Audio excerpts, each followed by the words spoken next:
புஸ்தகம் 5ஆம் அதிகாரம் 39ஆம் வசனம். மத்தேயு எழுதிய சுவிசேஷ புஸ்தகம் 5ஆம் அதிகாரம் 39ஆம் வசனத்தை கூட வாசிக்க. நான் உங்களுக்கு சொல்லுகிறேன், தீமையோடு எதிர்த்து நிற்க வேண்டாம், தீமையோடு எதிர்த்து நிற்க வேண்டாம், தீமையோடு எதிர்த்து நிற்க வேண்டாம், தீமையோடு எதிர்த்து நிற்க வேண்டாம். எதிர்த்து நிற்க வேண்டாம். ஒருவன் உன்னை வலது கணத்தில் அறிந்தால் அவனுக்கு மறு கணத்தையும் திருப்பிக் கொடு என்று சொன்னார். இயேசு பூலோகத்திலே வாழும் பொழுது தம்முடைய மக்களுக்கும் அதை சார்ந்த மக்களுக்கும் அங்கு இருக்கிற சீஷர்களுக்கும் இன்றைக்கு உனக்கும் எனக்கும் சேர்த்து ஒரே பொன்மொழியாக, ஒருவன் உன் வலது கணத்தில் அறிந்தால் அவனுக்கு மறு கணத்தையும் கொடு என்று சொன்னார். தீமைக்கு தீமை செய்யாமல் இப்படிப்பட்ட காரியத்தை செய் என்று சொல்லி மறுபடியும் வாசி அந்த வசனத்தை. நான் உங்களுக்கு சொல்லுகிறேன். பாருங்க, இயேசு நம்மளே சொல்லுகிறார், இந்த யூடியூப்ல இருக்கிற ஜனங்களுக்கு சொல்லுகிறார், இந்த பேஸ்புக்ல பார்க்கிற ஜனங்களுக்கு சொல்லுகிறார், நான் உங்களுக்கு சொல்லுகிறேன், தீமையோடு எதிர்த்து நிற்க வேண்டாம், தீமையோடு எதிர்த்து நிற்க வேண்டாம், நீங்கள் எதிர்த்து நிற்க வேண்டாம்.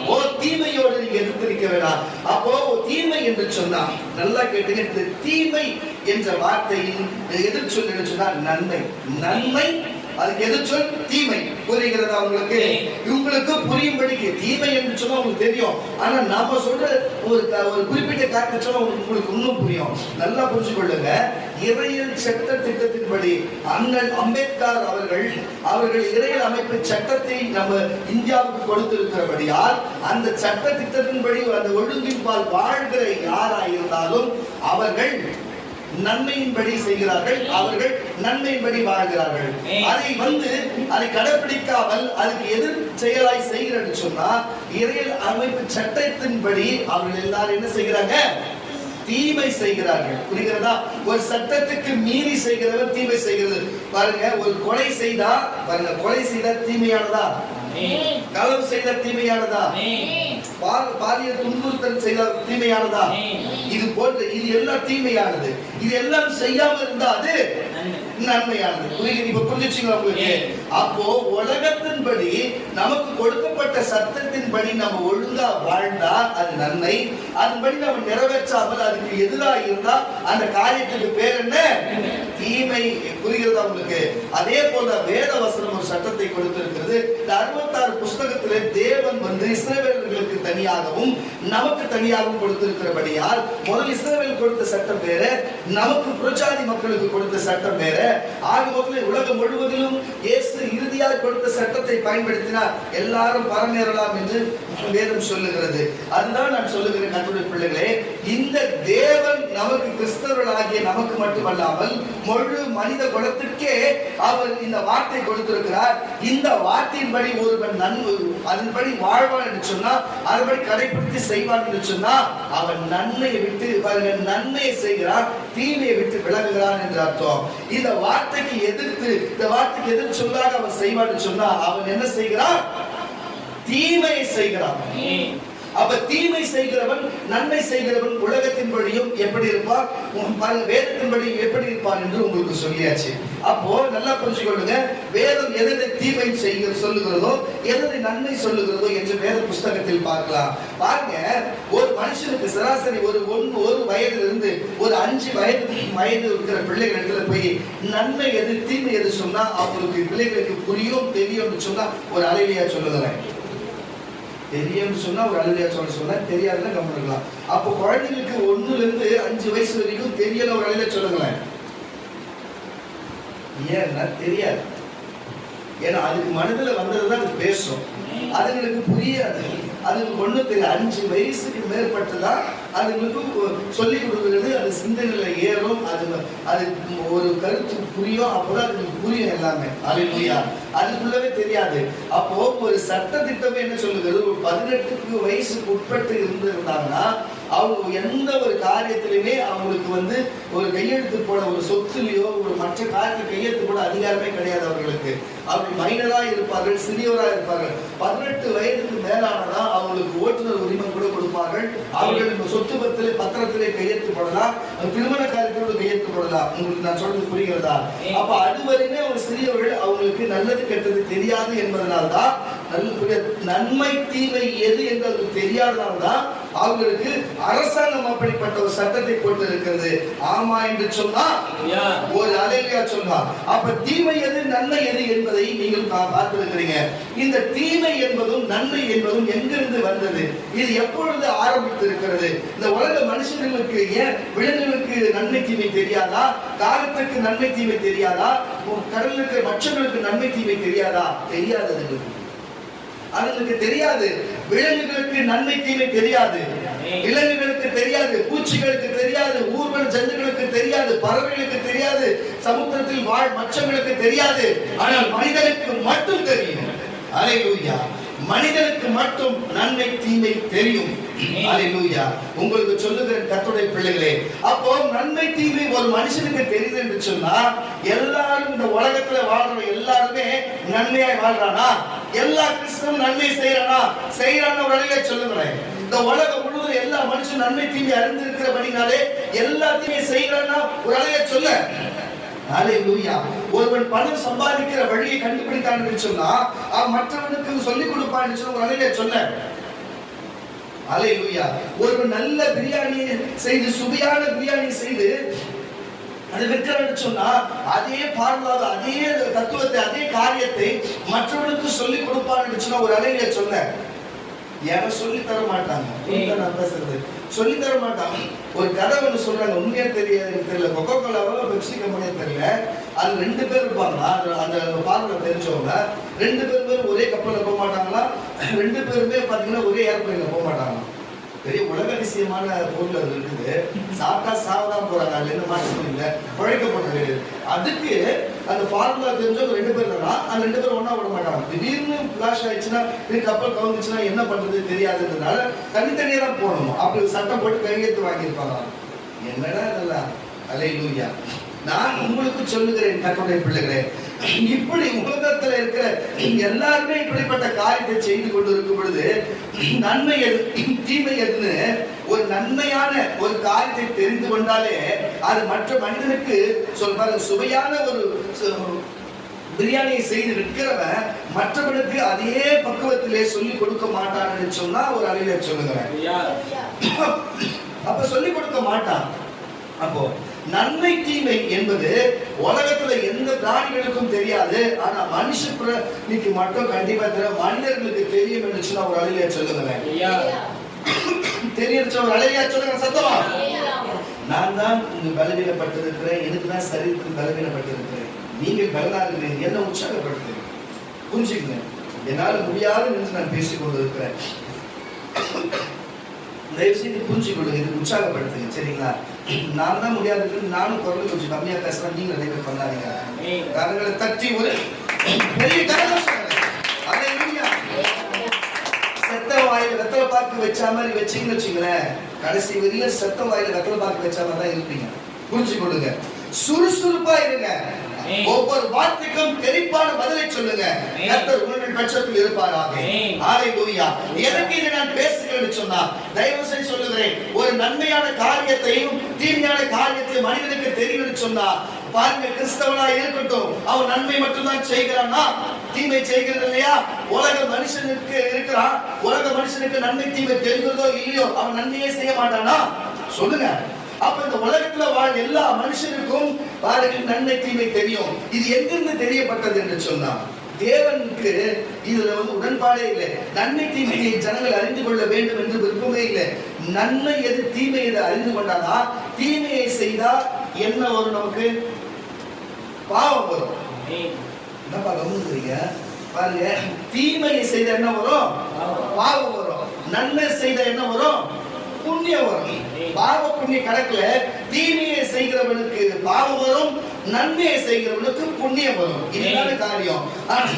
நமக்கு நல்லா தெரியும், தீமையை செய்தா பாவம் வரும், தீமையை செய்தா சாபம் வரும், தீமையை செய்தா நரகம் வரும். பாவம் பரிசுத்தமா பாருங்க, உண்மையா இருந்து பாருங்க, நன்மையை செய்தா பரலோக ராஜ்யம், நன்மை செய்தா நமக்கு புண்ணியம், நன்மையை செய்தா நமக்கு எல்லாமே நம்ம தலைமுறை முழுவதும் நல்லா இருக்கும் என்று சொல்லி நமக்கும் தெரியும். ஆம் என்று சொன்ன ஒரு, ஆனா அப்படி செய்கிறோமா? ஆனா தேவனுக்கு முன்பே அறிந்த தேவன் என்ன காரியத்தை செய்தார்? இந்த நன்மை தீமை காரியத்தை முதல்ல உங்களுக்கு செய்ய தெரியக்கூடாது. உங்களுக்கு தெரியாத இருக்கிற வரைக்கும் பாருங்க, 1 வயதிலிருந்து 5 வயது குழந்தைகள் வரைக்கும், ஏன் 18 வயது வரைக்கும் எடுத்துக்கல, அந்த வயதுக்குள்ள வரைக்கும் அந்த பிள்ளைகள் எது செய்தாலும் சரி அது பாவக்குடி கணக்கிலே வராது.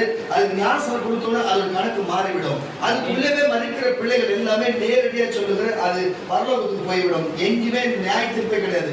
சின்ன 18 வயசுக்குள்ள, இந்தியாவில் 18 வயசுக்குள்ள மறிக்கிற எந்த பிள்ளையா, எந்த மாற்றத்தை சார்ந்த பிள்ளையாலும் சரி, அது மறித்ததுன்னு சொன்னா அது தேவன் பட்சத்துல போய் சேர்ந்து விடும். தேவன் அங்கு சுவிசேஷத்தை அறிவித்து விடுவார். இப்படித்தான் இருக்கிறது வேதம், இப்படித்தான் அதுக்கு சான்று. ஆனா 18 வயது ஒரு நாள் தள்ளி போய் அவன் அவ்வளவு நாள் செய்த பாவத்துக்கும் கட்டாயம் தேவன் அவர்களை வரும் பொழுது அவர் நியாயம் தீர்ப்பார்கள். புரியுதா? அப்போ ஒரு மனுஷனுக்கு நன்மை தீமை புரிவதற்கு 18 வயது தேவைப்படுகிறது. தேவன் இது இங்கு முன்பே அறிந்ததால்தான் மனுஷனுக்கு நன்மை தீமையே அவசியம் அல்ல. அவன் அப்படி எந்த காரியமும் அவனுக்கு அவசியம் இல்லை. அவன் என் மட்டும் கேட்டு அதன்படி செய்தாலே போதும் என்ற ஒரு உணர்வோடு இருந்தார். அல்லேலூயா. நான் உங்களுக்கு சொல்லுகிறேன், நமக்கு நன்மை தீமை தெரிகிறதுனால அது பாவம், இது புண்ணியம் தெரியுது. ஆமாண்டா நல்ல சொல்லுங்க. தெரியாம இருந்தா நமக்கு யார் நம்ம கேட்க போறது? நமக்கு இயேசுவை ஏற்றுக்கொள்ளாத வரைக்கும் அந்த பாவத்துக்கு மன்னிப்பு இருக்கிறது. தேவனை ஏற்றுக்கொள்ளும் தேவனுக்கு பாவத்தை எதிராக செய்தா மன்னிப்புன்னு சொல்லுவாங்க. ஆனால் கிறிஸ்துவை ஏற்றுக்கொண்டு பாரத வசனத்தை வாசி எல்லாத்தையும் புரிந்து கொண்டு தெரிந்து தவறு செய்தா அதுக்கு பாவத்துக்கு என்ன சொல்லுங்க, என்ன காரியம் இருக்குது? அதுக்கு நான் தக்க தண்டனை அனுபவிச்சுதான் மன்னிப்பு இருக்கு. ஆனா அதுக்குண்டான தண்டனையை நம்ம அனுபவிக்காம போக மாட்டோம், விசாரிக்காம போக மாட்டோம். இந்த பூமியிலே அதுக்குண்டான பலன் இருக்குது. கிறிஸ்தவனா இருந்து ஞானஸ்நானம் எடுத்து ஒருத்தர் கொலை பண்ணிட்டா நீங்கள செய்ய மாட்டேன்னு மன்னிப்பேட்டா மன்னிப்பு இருக்குது. ஆனா அந்த பூமியிலே கொலை பண்ணதுக்கு 7 வருஷம் கடுக்காவல் தண்டனை இருக்கா இல்லையா? அதுதான் சொல்றேன், மன்னிப்பு இருந்தாலும் சரி. ஆனா தீமையை செய்தா இந்த பூமியில அனுபவிக்க வேண்டிய காரியத்தை அனுபவிச்சா அதுதான் நன்மை தீமை என்ற காரியத்தை குறிக்கிறது. வாசிக்க கேட்கிறார், இந்த நன்மை தீமையின் காரியம் எங்கிருந்து வருது? ஆதியாகமம் புஸ்தகம் 2ஆம் அதிகாரம் 9ஆம் வசனத்திலிருந்து தோன்றுகிறது. ஆதியாகமம் புஸ்தகம் 2ஆம் அதிகாரம் 9ஆம் வசனத்திலே இந்த நன்மை தீமை காரியத்தை குறித்து தேவன் பேசுகிறார். பாருங்க, எங்கிருந்து ஆரம்பிக்கிறது? ஒரு பக்கம் ஜீவ விருட்சமும் ஒரு பக்கம் நன்மை தீமை அறிகிற விருட்சத்தை வைத்து இதுல உலகத்தில் அந்த இருக்கிற தோட்டத்தில் இருக்கிற சகல எல்லா பழ வகைகளும் எல்லா காய்கறி கனி வகைகளும் புசிக்கலாம். இதை ஒன்றும் நீ புசிக்கலாகாது, நீ புசிக்கிற நாளில் நீ சாவாய் என்று தேவன் ஆதாமிடத்திலும் ஏவாளத்திலும் எச்சரிக்கை பண்ணியிருந்தார். ஆனா இதை கேட்டிருந்த சர்ப்பம், உனக்கு எதிராக பழத்தை சாப்பிடலாம் சாப்பிடக்கூடாது என்று உனக்கு எதாவது சொல்லியிருந்தாரா? ஆமா, இந்த பழத்தை மட்டும் பார்த்து சாப்பிடக்கூடாதுன்னு சொன்னா, நீ அப்படி சாப்பிட்டா நீ சாவாத ஆயிடுவா, நீ அப்படி சாப்பிட்டா நீ தேவதூதனை போல மாறிடுவ, அப்படி சாப்பிட்டா இப்படி நடக்கும் என்று சொல்லி வஞ்சித்து ஏமாத்தினபடினாலே அது நன்மை தீமை இருக்கிற விருட்சத்தின் கனியை புசித்து நிமித்தம் எது நன்மை எது தீமை என்பதை அறிந்து கொண்ட ஒரு சூழ்நிலை வந்தது. அவர்கள் வாசிக்க கேட்கிற வசனத்தை, தேவனாகிய கர்த்தர் பார்வைக்கு அழகும், பார்வைக்கு அழகும், பார்வைக்கு அப்படி வாசி, பார்வைக்கு அழகும், புசிப்புக்கும் நலமுமான, புசிப்புக்கும் நலமுமான சகலவித விருட்சங்களையும் தோட்டத்தின் நடுவே, நல்ல கேளுங்க, தோட்டத்தின் நடுவே ஜீவ விருட்சத்தையும், நல்ல கேளுங்க, ஜீவ விருட்சத்தையும், நன்மை தீமை அறியத்தக்க விருட்சத்தையும், நன்மை தீமை அறியத்தக்க, நன்மை தீமை அறியத்தக்க, நன்மை தீமை அறியத்தக்க விருட்சத்தையும், நன்மை தீமை அறியத்தக்க விருட்சத்தையும் பூமியிலே முளைக்க பண்ணினார், பூமியிலே முளைக்க பண்ணினார். தோட்டத்துக்கு, நல்ல கேளுங்க, தோட்டத்துக்கு தண்ணீர் பாயும்படி, தண்ணீர் பாயும்படி ஏதேனிலிருந்து பாருங்க போதும். அப்போ முதல்ல இந்த பூமியில நன்மை தீமை என்பது ஒன்று உண்டாக்கினது யாரு?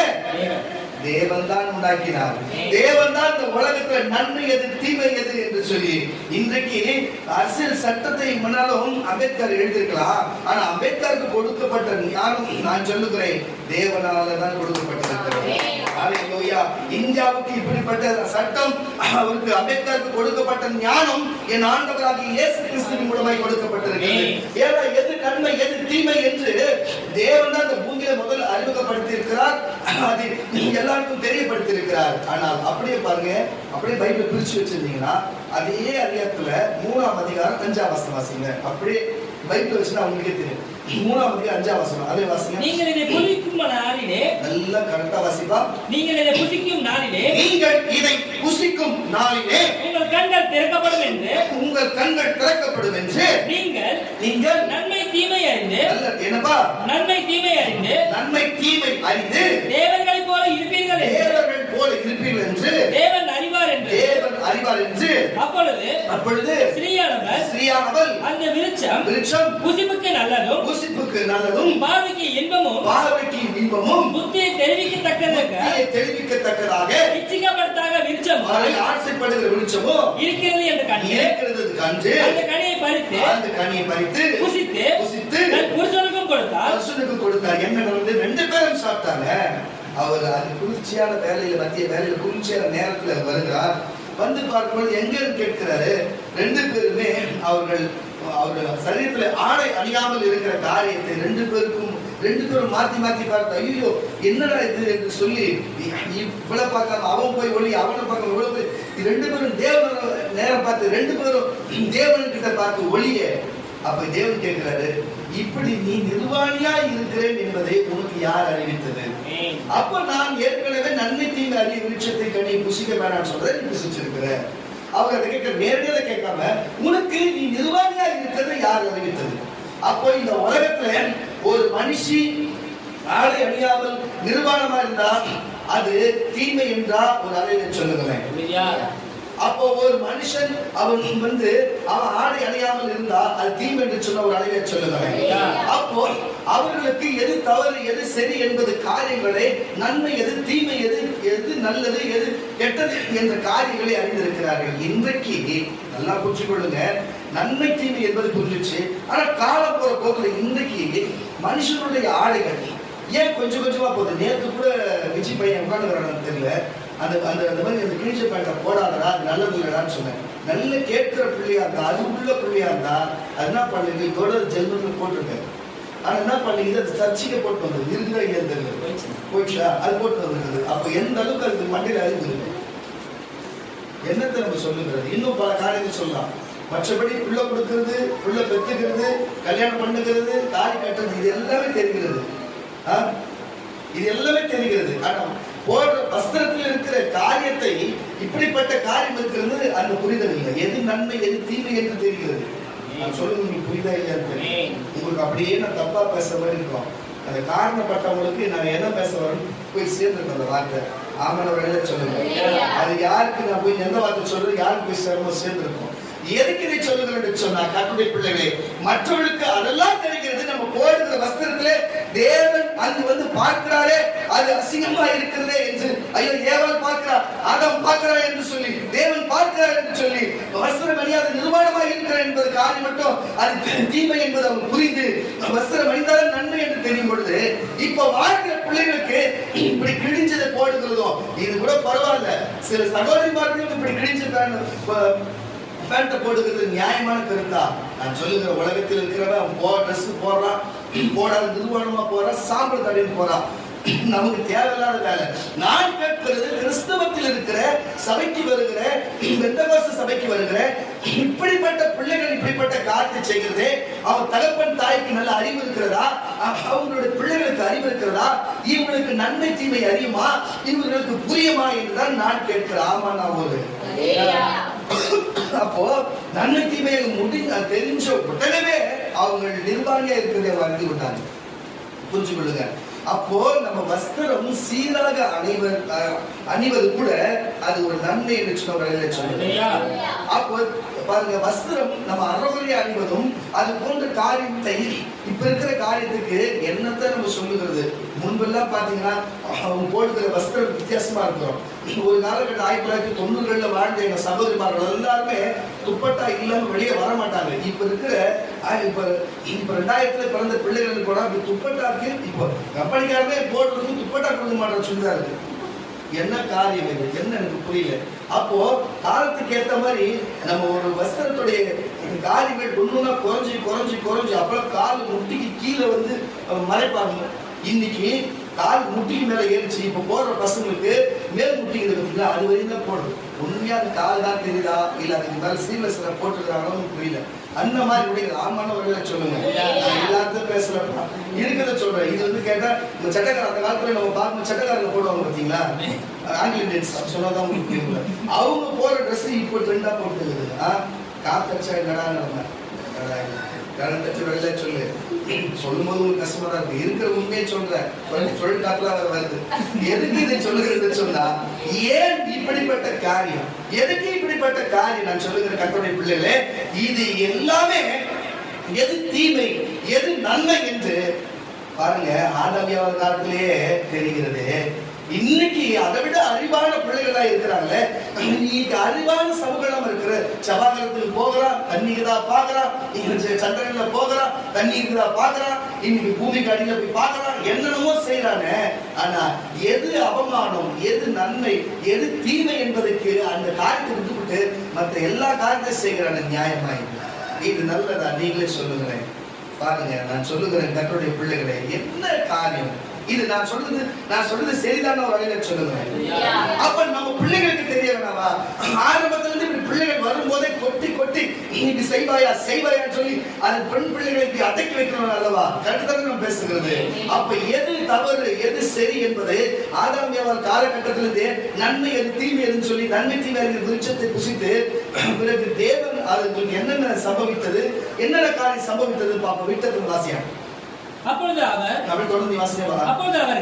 இவருடைய கண்கள் திறக்கப்பட்டது, அவர்கள் தங்கள் நிர்வாணிகள் என்று அறிந்து அத்தி இலைகளை தைத்து தங்களுக்கு அச்சுக்கரைகள் உண்டு பண்ணினார்கள்.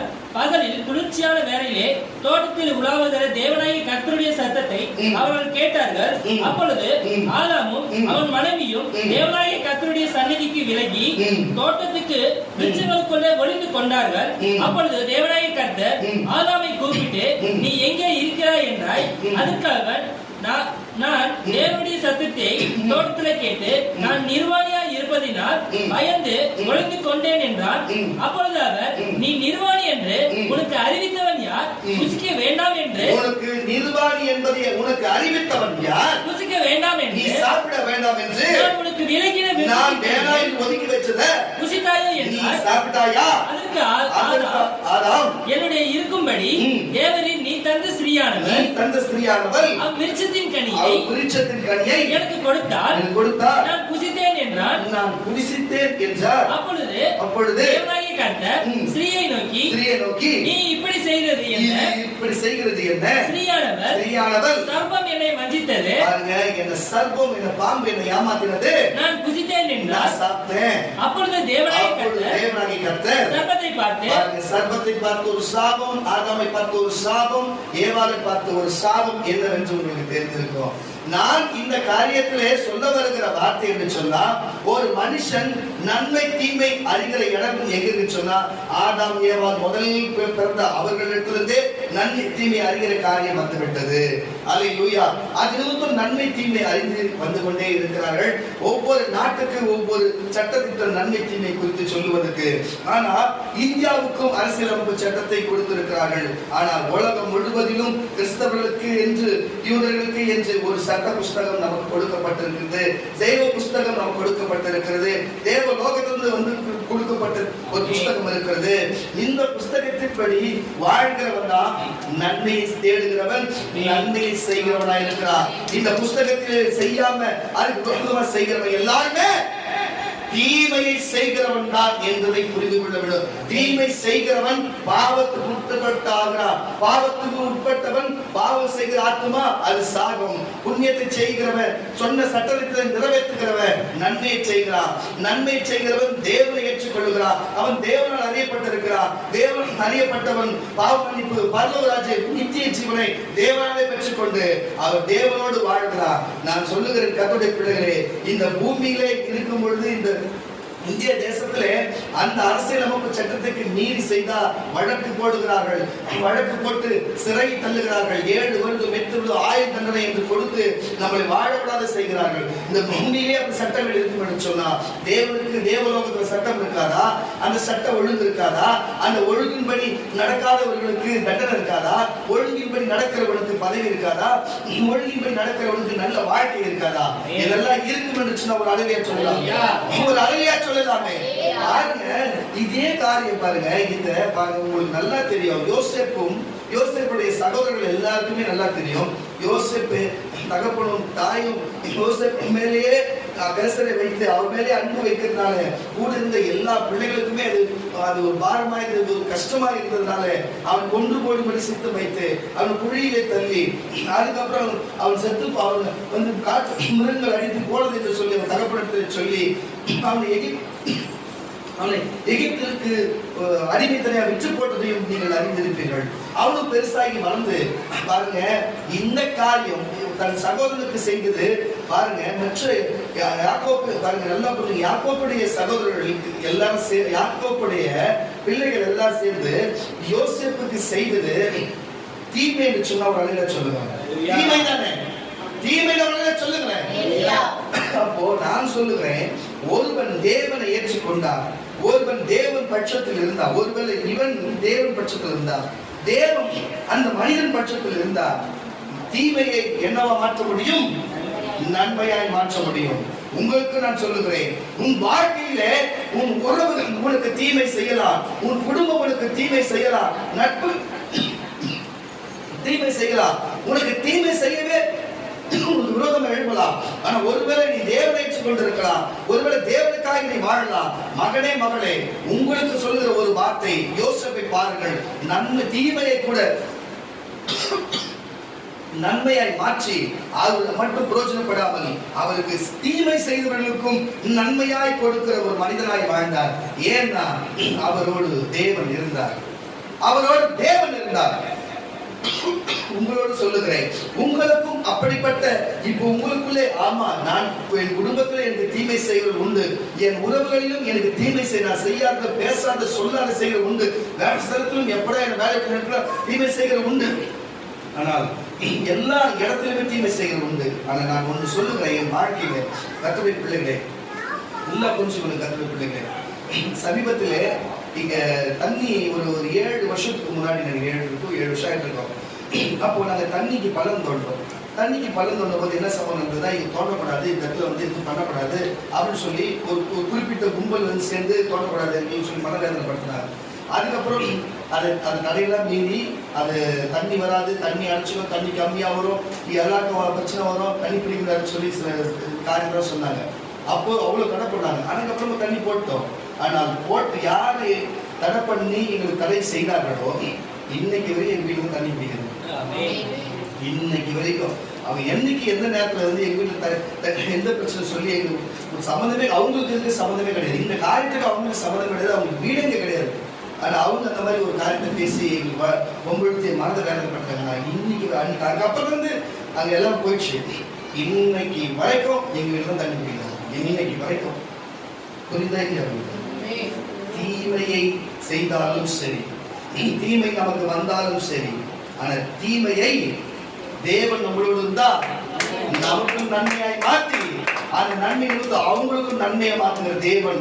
யோசேப்பின் தேவன் உண்மை உள்ளவர், யோசேப்பின் தேவன் என் தேவன் என்று அடையாளம் சொல்லுகிறேன். ஒரு உதாரணம், இந்த மாதிரி பல உதாரணம் சொல்லலாம், அது தவறா இருக்கும், வேணாம். ஆனா இந்த உதாரணம் காரணமான உதாரணம் அது வேணா வாசிக்கலாம். ஆதியாகம புஸ்தகம் 50ஆம் அதிகாரம் 20ஆம் வசனம். ஆதியாகம புஸ்தகம் 50ஆம் அதிகாரம் 20ஆம் வசனத்தை கூட வாசிக்க கேட்கலாம் சீக்கிரம். இப்படிப்பட்ட காரியத்தை பாருங்க, யோசேப்பு எகிப்தில் இருக்கும் பொழுது அவங்க சகோதரர்கள் எல்லாருமே அவரை தேடி வரும் பொழுது, நீங்கள் கவலைப்படாதீர்கள் என்று சொல்லி அவர்களுக்கு அவர்கள் பஞ்சத்திலும் கஷ்டத்திலும் கண்ணீரிலும் இருக்கும் பொழுது அவர் எகிப்தில் வரும் பொழுது, எகிப்திலே இவன் யோசேப்பு ராஜாவுக்கு அடுத்தபடியாக இருந்தது நீங்கள் அறிந்திருப்பீர்கள். அங்கு அவங்க தானியத்தை கொடுத்து நன்மைகளை செய்து அங்கே தங்க வைத்து அவர்களுக்கு என்னென்ன பணிகளை செய்யணுமோ, ஏன் அவர்கள் சார்ந்த பிள்ளைகள் வரும்போது எல்லாருக்கும் அங்கே செய்தார்கள். அப்படிப்பட்ட ஒரு நன்மை செய்த எந்த சகோதரர்கள் அவனுக்கு தீமையை விளைவித்தார்களோ, எந்த சகோதரர் தீமை செய்தார்களோ, ஆனா அதே சகோதரர்களுக்கு தேவன் இவருக்கு பாருங்க தீமை செய்தார்களோ, அதே யோசேப்புக்கு தேவன் நன்மை செய்து மட்டுமல்லாமல் எந்த யோசேப்புக்கு தீமையை செய்த சகோதரருக்கும் அவர் கருத்தினாலே நன்மை செய்ய கட்டளை வைத்திருக்கிறார். அப்பன்னா ஒரு மனுஷனோடு தேவன் இருந்தாலும், தேவனோடு ஒரு மனுஷன் இருந்தாலும், ஆக மொத்தத்துல தீமையும் நன்மையாய் மாறும். தீமை செய்த மனிதர்களுக்கும் நன்மை உண்டாகும் என்பதை விட்டத்தில் வாசிக்க கேட்கலாம். நீங்கள் எனக்கு தீமை செய்ய நினைத்தீர்கள், நீங்கள் தீமை செய்ய நினைத்தீர்கள், தேவனோ இப்பொழுது நடத்தி வருகிறபடியே வெகு ஜனங்களை உயிரோடு காக்கும்படி அதை நன்மையாக முடிய பண்ணினார். வார்த்தை வாசியா, நீங்கள் எனக்கு தீமை செய்ய நினைத்தீர்கள். நீங்கள் பாருங்க, அவர் சொல்றாரு, நீங்க எனக்கு தீமை செய்ய நினைச்சீங்க. தேவன் பார்த்து கொண்டிருந்த அந்த தேவன் இப்பொழுது நடத்தி வருகிறபடியே இப்ப நடத்தி வருகிறபடியே வெகு ஜனங்களை, இங்க இருக்கிற உங்களோடு இருக்கிற வெகு எல்லா ஜனங்களுக்கும் உயிரோடு காக்கும்படி, எல்லாரும் பசியிலிருந்து உயிரோடு காக்கும்படி அதை நன்மையாக முடிய பண்ணினார். அப்படிதான் கர்த்தருடைய பிள்ளைகளே, இன்னைக்கு யோசேப்பை போல ஒதுக்கலாம், யோசேப்பை போல குழியில தள்ளலாம், யோசேப்பை போல வாழ விடாத செய்யலாம், யோசேப்பு போகிற இடமெல்லாம் யோசேப்புக்கு நம்பிக்கை துரோகம் செய்து அவனை அந்த இடத்தை விட்டு அவனை சிறையில் தள்ளலாம். ஆனா யோசேப்பின் தேவன் உண்மை உள்ளவர். யோசேப்பை இருந்த இடத்திலே எங்க அடிமைத்தனையா இருந்தானோ, எங்க காவற்சிறையில் இருந்தானோ, அந்த காவற்றிலிருந்து காவல்காரர்கள் மூலமா திறக்கப்பட்டு எந்த அடிமைத்தனமா இருந்த ராஜாவுக்கு விடுதலையா, ராஜாவுக்கு அடுத்தபடியா வைத்து எந்த ஜனம் அவனை ஒன்றுமில்லாத செய்த குழியில தள்ளிச்சோ, மொத்த பேருமே பாருங்க பிரேத குழியில போக வேண்டிய அந்த இஸ்ரவேல் ஜனங்களை நல்லா புரிஞ்சு கொள்ளுங்க. அந்த பிரேத குழியை மூடி அவர்களுக்கு உணவு கொடுத்து நன்மையை மறுபடியும் செய்ய வைத்த தேவன் அவர்.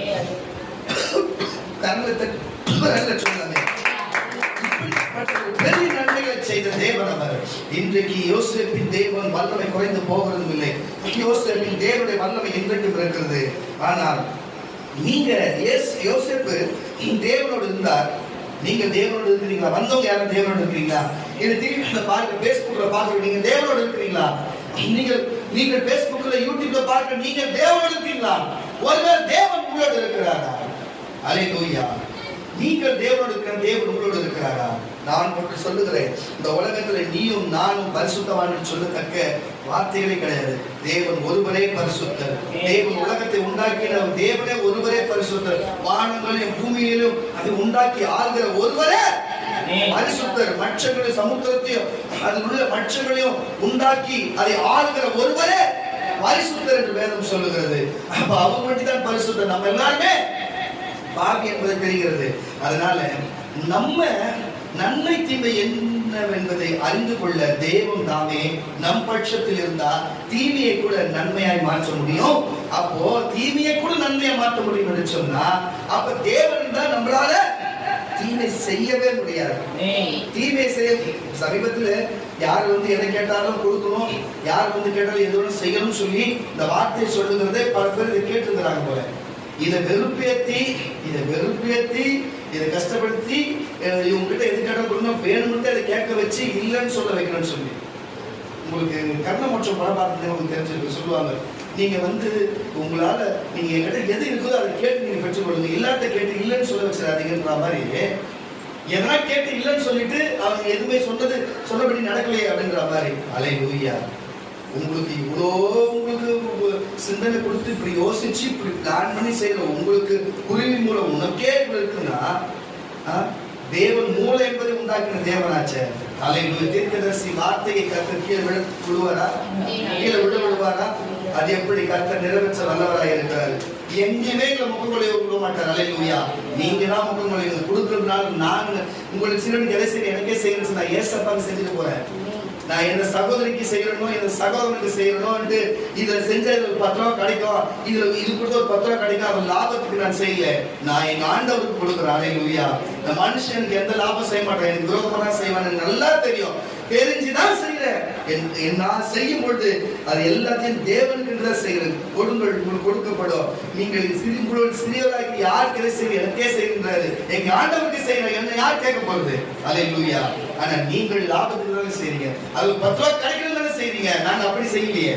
புரியுதா இல்லையா? உங்களுக்கு புரியுதா இல்லையா? எதுவுமே லாபத்துக்கு செய்யல, நாங்க தேவத்துக்கு செய்யறோம்.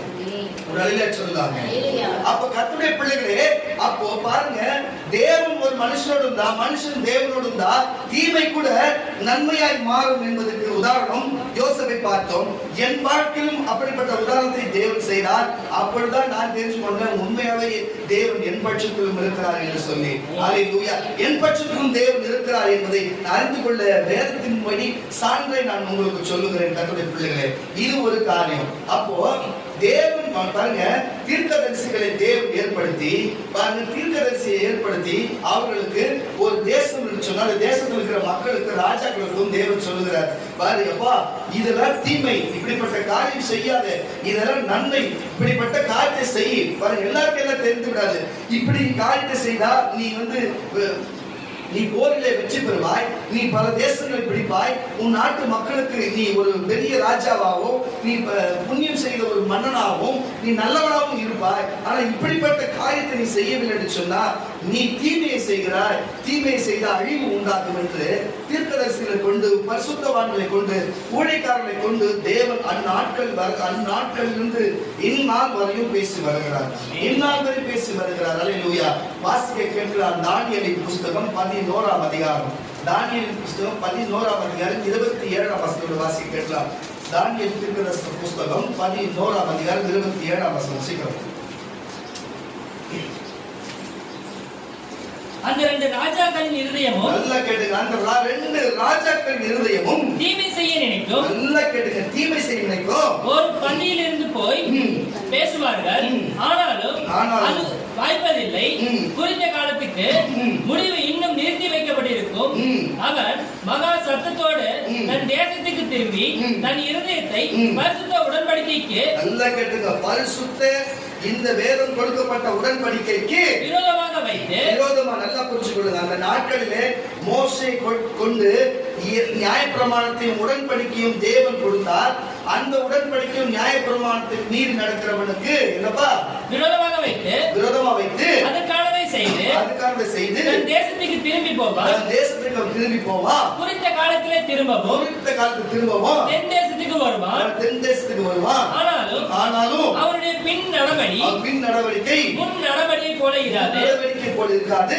அவனுக்கு விரோதமாக கீர்த்திமின் கப்பல்கள் வரும். அப்போ நியாயப்பிரமாணத்தின்படி நன்மை தீமை காரியத்தை மோசேயிடத்திலே தேவன் கொடுத்து அந்த கொடுத்த வார்த்தைகளை குறித்து அதன்படி நடக்கிறவனுக்கு ஒரு நன்மை, அதன்படி நடக்காதவனுக்கு ஒரு தீமை என்று செய்திருக்கிறார்கள். நீங்க எப்படி எடுத்துக்கலாம்? எப்பெல்லாம் தேவனை ஆராதித்து, எப்பெல்லாம் தொழுது கொண்டு மன்னிப்பு கேட்டு பலிகளை செலுத்தி இஸ்ரவேலர்கள் தேவன் பட்சத்தில் போகிறார்களோ அப்பெல்லாம் ஜெயம் எடுக்கிறார்கள். ஒரு அல்லேலூயா சொல்லலாமே. அப்பெல்லாம் இஸ்ரவேலர்கள் ஜெயம் எடுக்கிறார்கள், பழுகி பெருகி பூமியை நிரப்புகிறார்கள்.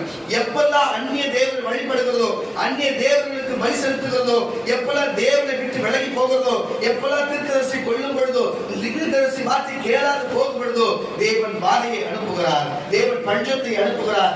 தேவன் தம்முடைய சத்துருக்களை, அந்நிய மக்களை அனுப்பி அவரை படையெடுத்து கொண்டு வர செய்கிறார், அடிமைத்தலையாக்குகிறார். அந்த இடத்துல சூறையாடப்படுகிறார். அந்த இடத்துல அக்கினி சூறையாடப்படும்படிக்கு காரியத்தை வைக்கிறார். இதெல்லாம் எங்க இருக்கிறது? வேத வசனத்தில் இருக்கிறது. அப்போ நியாயப்பிரமாணத்தின்படி ஒருவன் சீராய் வாழவில்லை என்று சொன்னால் அவனை தேவன் தீமைக்கு உட்படுத்துகிறார். நியாயப்பிரமாணத்தின்படி ஒருவன் சீராய் வாழ்ந்தான் என்று சொன்னால் அவனுக்கு சுதந்திரத்தை கொடுத்து, அவனை ஆத்திகத்தை கொடுத்து தேவன் அவனை ஆளாக்கி வாழ வைக்கிறார். இதுல புரிஞ்சுக்கணும்னு சொல்ல ஒரு அழகா சொல்லுங்களேன். அப்ப இப்படிப்பட்ட காரியம் இருக்கிறது. பாருங்க, வாசி கேட்கலாம். பாருங்க, ஏசாயா தீர்க்கதரிசி புஸ்தகம் 1ஆம் அதிகாரம் 16ஆம் வசனம். ஏசாயா 1ஆம் அதிகாரம் 16ஆம் வசனம் கூட வாசிங்க. இதுல என்ன சொல்ல வருது பாருங்க. உங்களை கழுவி சுத்திகரியுங்கள். இதுதான் சொல்லுகிறேன் பாருங்க. அந்த தீர்க்கதரிசி ரெண்டு பேருமே திருந்தாத ராஜாவா இருக்கிறானுங்க. ரெண்டு பேருமே ஒரே மாதிரி பண்றானுங்க, தீமையான காரியத்தை தான் செய்யறானுங்க. மனசுல இப்படிப்பட்ட தீமையான காரியம் இருக்குது. ஆனாலும் அவனை சுத்திகரிக்கப்படும்படிக்கு நியாயப்பிரமாணத்தின்படி நடக்கணும்னு சொல்லி தானியேல் அங்க முன்னெச்சரிக்கை கொடுக்கிறாரு.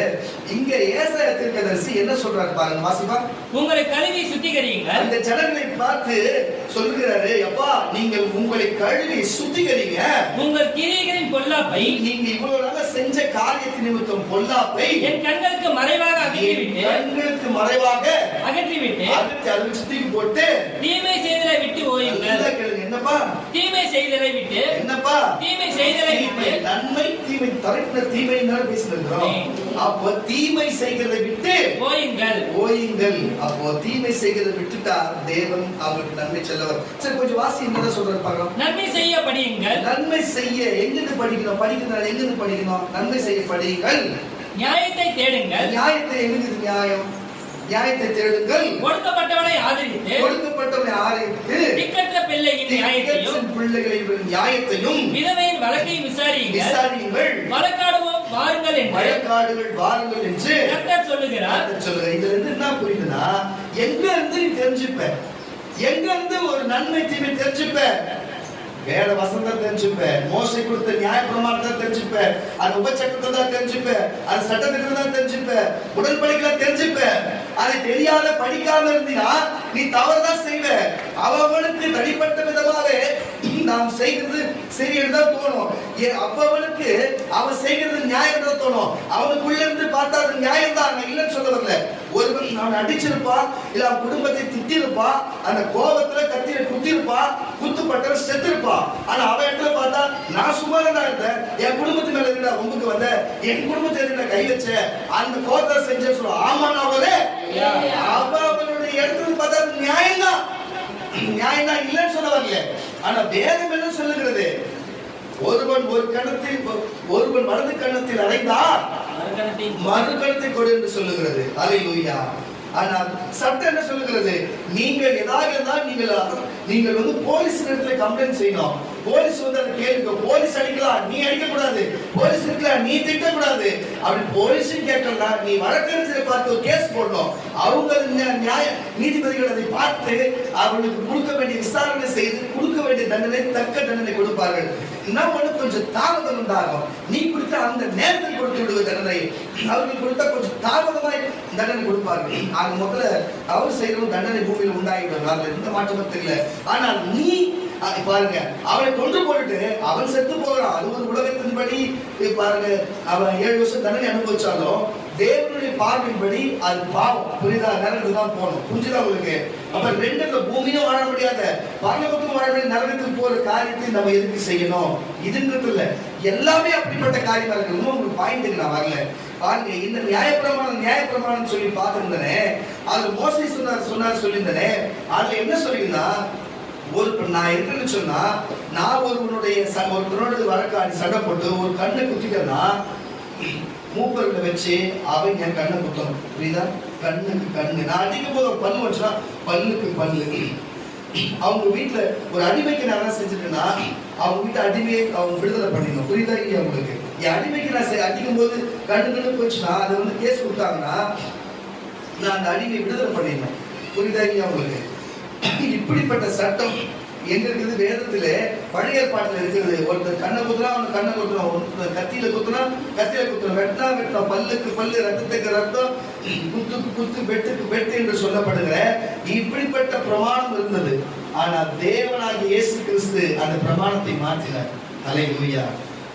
எல்லாரும் இந்த பிரமாணத்தின்படியே அவங்க ஒழுங்கா செய்யல, இந்த பிரமாணத்தின்படி சரியா நடக்கல. இப்ப தற்செயலா போறோம், ஒரு மாடு தொத்தின்னு போறோம், குழியில இருந்து செத்து போகுது, நம்ம போய் கொல்லல, அந்த மாடு கொல்லப்பட்டாலும் நம்ம அதுக்கு தண்டனை கொடுக்கணும், தண்டனை அனுபவிக்கணும். புரியுதா இல்லையா உங்களுக்கு?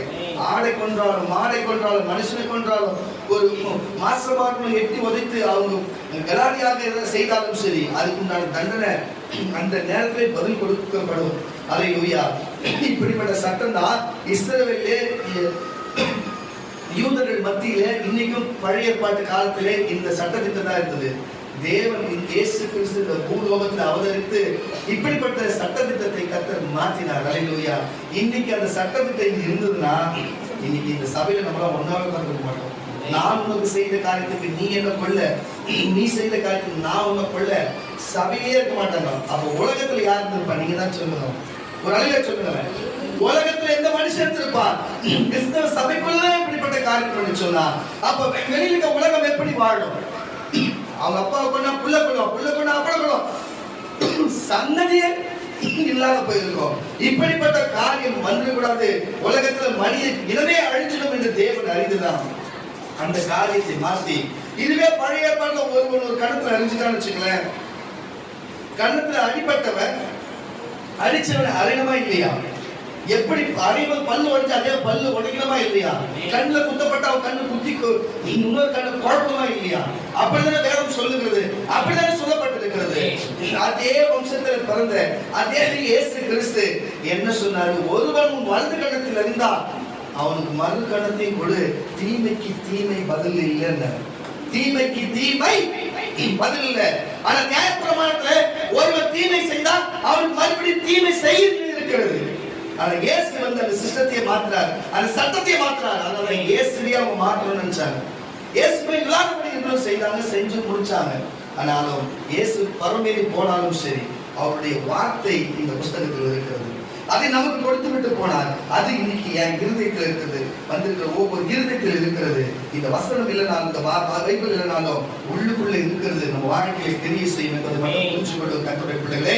இதே வேத வசனத்திலே ஏற்கனவே பழைய ஏற்பாட்டில் நன்மை தீமை அறியும்படிக்கு எதெல்லாம் நன்மை தீமை என்று பிரிச்சு, ஒரு பல்லு போனா பல்லு கொடுக்கணும், கண்ணு போனா கண்ணு கொடுக்கணும், உயிர் போனா உயிர் கொடுக்கணும், மாடு போனா மாடு கொடுக்கணும் என்று இவ்வளவு காரியத்தை பேசின காரியம். ஆனா இயேசு அந்த நாட்களில் என்ன சொன்னாரு?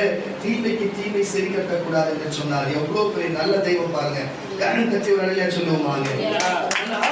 பழைய பாட்டிலுமே ஒரு பரிசுத்தவான் வாழ்ந்தார், பழைய பாட்டிலுமே வாழ்ந்தார். எப்படி பாருங்க, ஒரு இந்த சட்டத்துக்கு கூட நிறைவேற்றாம அதுக்கு தீங்கு செய்து அவன் அழிஞ்சு போன காலத்திலே எந்த தீங்குமே செய்யாத, சட்டத்தின்படி ஒழுங்கா வாழ்ந்து எந்த தீங்குமே செய்யாத, தேவனுக்காக கீழ்ப்படிச்சு, அது நிமித்தம் தேவனால் சோதிக்கப்பட்டு, தேவனால் மனமடிக்கப்பட்டு, தேவனால் காயப்பட்டு, தேவனால் ஒடுக்கப்பட்ட யோபுவை பாருங்கள். அந்த யோபுவை பாருங்க. அந்த யோபு அவர் இவ்வளவு தன் பிள்ளைகள் செத்தார்கள், தன் ஆடு மாடுகள் செத்தது, தன் ஆஸ்திகள் போனது, அவர் சரீரத்திலே கண்ணை தவிர மற்ற எல்லா இடத்திலுமே கொடிய பற்களால் பாதிக்கப்பட்டார். ஆனா ஒருபோது அவன் மனைவி உன் ஜீவனை தேவனை தூசித்து விட்டு உன் ஜீவனை விடு என்று சொல்லியும் அவன் விடாமல், அவனுடைய நண்பர்கள், நேசிக்கிற நண்பர்கள் கூட இவன் என்ன பாவம் செய்தாலும் இன்னைக்கு இவ்வளவு அனுபவிக்கிறான்னு சொல்லி அது சொல்லாத புத்திர கொள்ளுகிற வார்த்தையை கூட கேட்டார். ஆனா இறுதி வரைக்குமே அவர் தேவ நாமத்தை தூசிக்கவில்லை. அவர் சொன்னது கர்த்தர் கொடுத்தார், கர்த்தருக்கே ஸ்தோத்திரம் சொன்னது மட்டும் இல்லாமல், கர்த்தரால் மனைவி சொல்றார், கர்த்தரால் நம்ம சந்தோஷத்தையும் நன்மையும் நம்ம அனுபவிச்சோமே, அவரால் தீமையை அனுபவிக்கிறோம், ஏற்றுக்கொள்ள வேண்டியதான பைத்தியக்காரர்கள் பேசுறிய, அவர் நம்ம நன்மை அனுபவிச்சோமே, தீமை அனுபவிச்ச என்னன்னு சொல்றாரு. அல்லேலூயா. எப்படி ஒரு உணர்வு, எப்படி ஒரு மனுஷன், இப்படி அந்த மாதிரி மனுஷன் வாழ்வதால்தான் உத்தமனும் சன்மார்க்கமானவனே என்று யோபை சொல்லத்தக்க தேவன் அப்படிப்பட்ட ஒரு பட்டத்தை கொடுத்திருக்கிறார். இனி உனக்கு மேலும் அப்படி கொடுக்க முடியுமா? வாசிக்க கேட்டால் யோபுவின் புஸ்தகம் 2ஆம் அதிகாரம் 10ஆம் வசனத்தை 9-10 வாசிக்க கேட்டால், யோபுவின் புஸ்தகம் 2ஆம் அதிகாரம் என்னப்பா 9. அப்பொழுது அவன் மனைவி அவனை பார்த்து, 9ஆம் வசனமா? அவன் மனைவி, நீ இன்னும் உம்முடைய உத்தமத்தில் உறுதியாய் நிற்கிறாயோ, தேவனை தூசித்து ஜீவனை விடும் என்றார். அதற்கு அவர், நீ பைத்தியக்காரி பேசுகிறது போல பேசுகிறாய். தேவன் கையில் நன்மை பெற்ற நாம். நல்லா கேட்டுக்க, தேவனாலே ஒரு மனுஷன் நன்மையை பெற முடியும், தீமையை பெற முடியும். அவன் நன்மை செய்கிறவன் நன்மை செய்து உண்மையா இருந்தா அவனுக்கு நன்மை பெற முடியும். ஒருவேளை வார்த்தை வசத்தை கீழ்ப்படியாது போனா தேவனாலே தீமையும் பெற முடியும் என்பதற்கு ஒரு சான்று.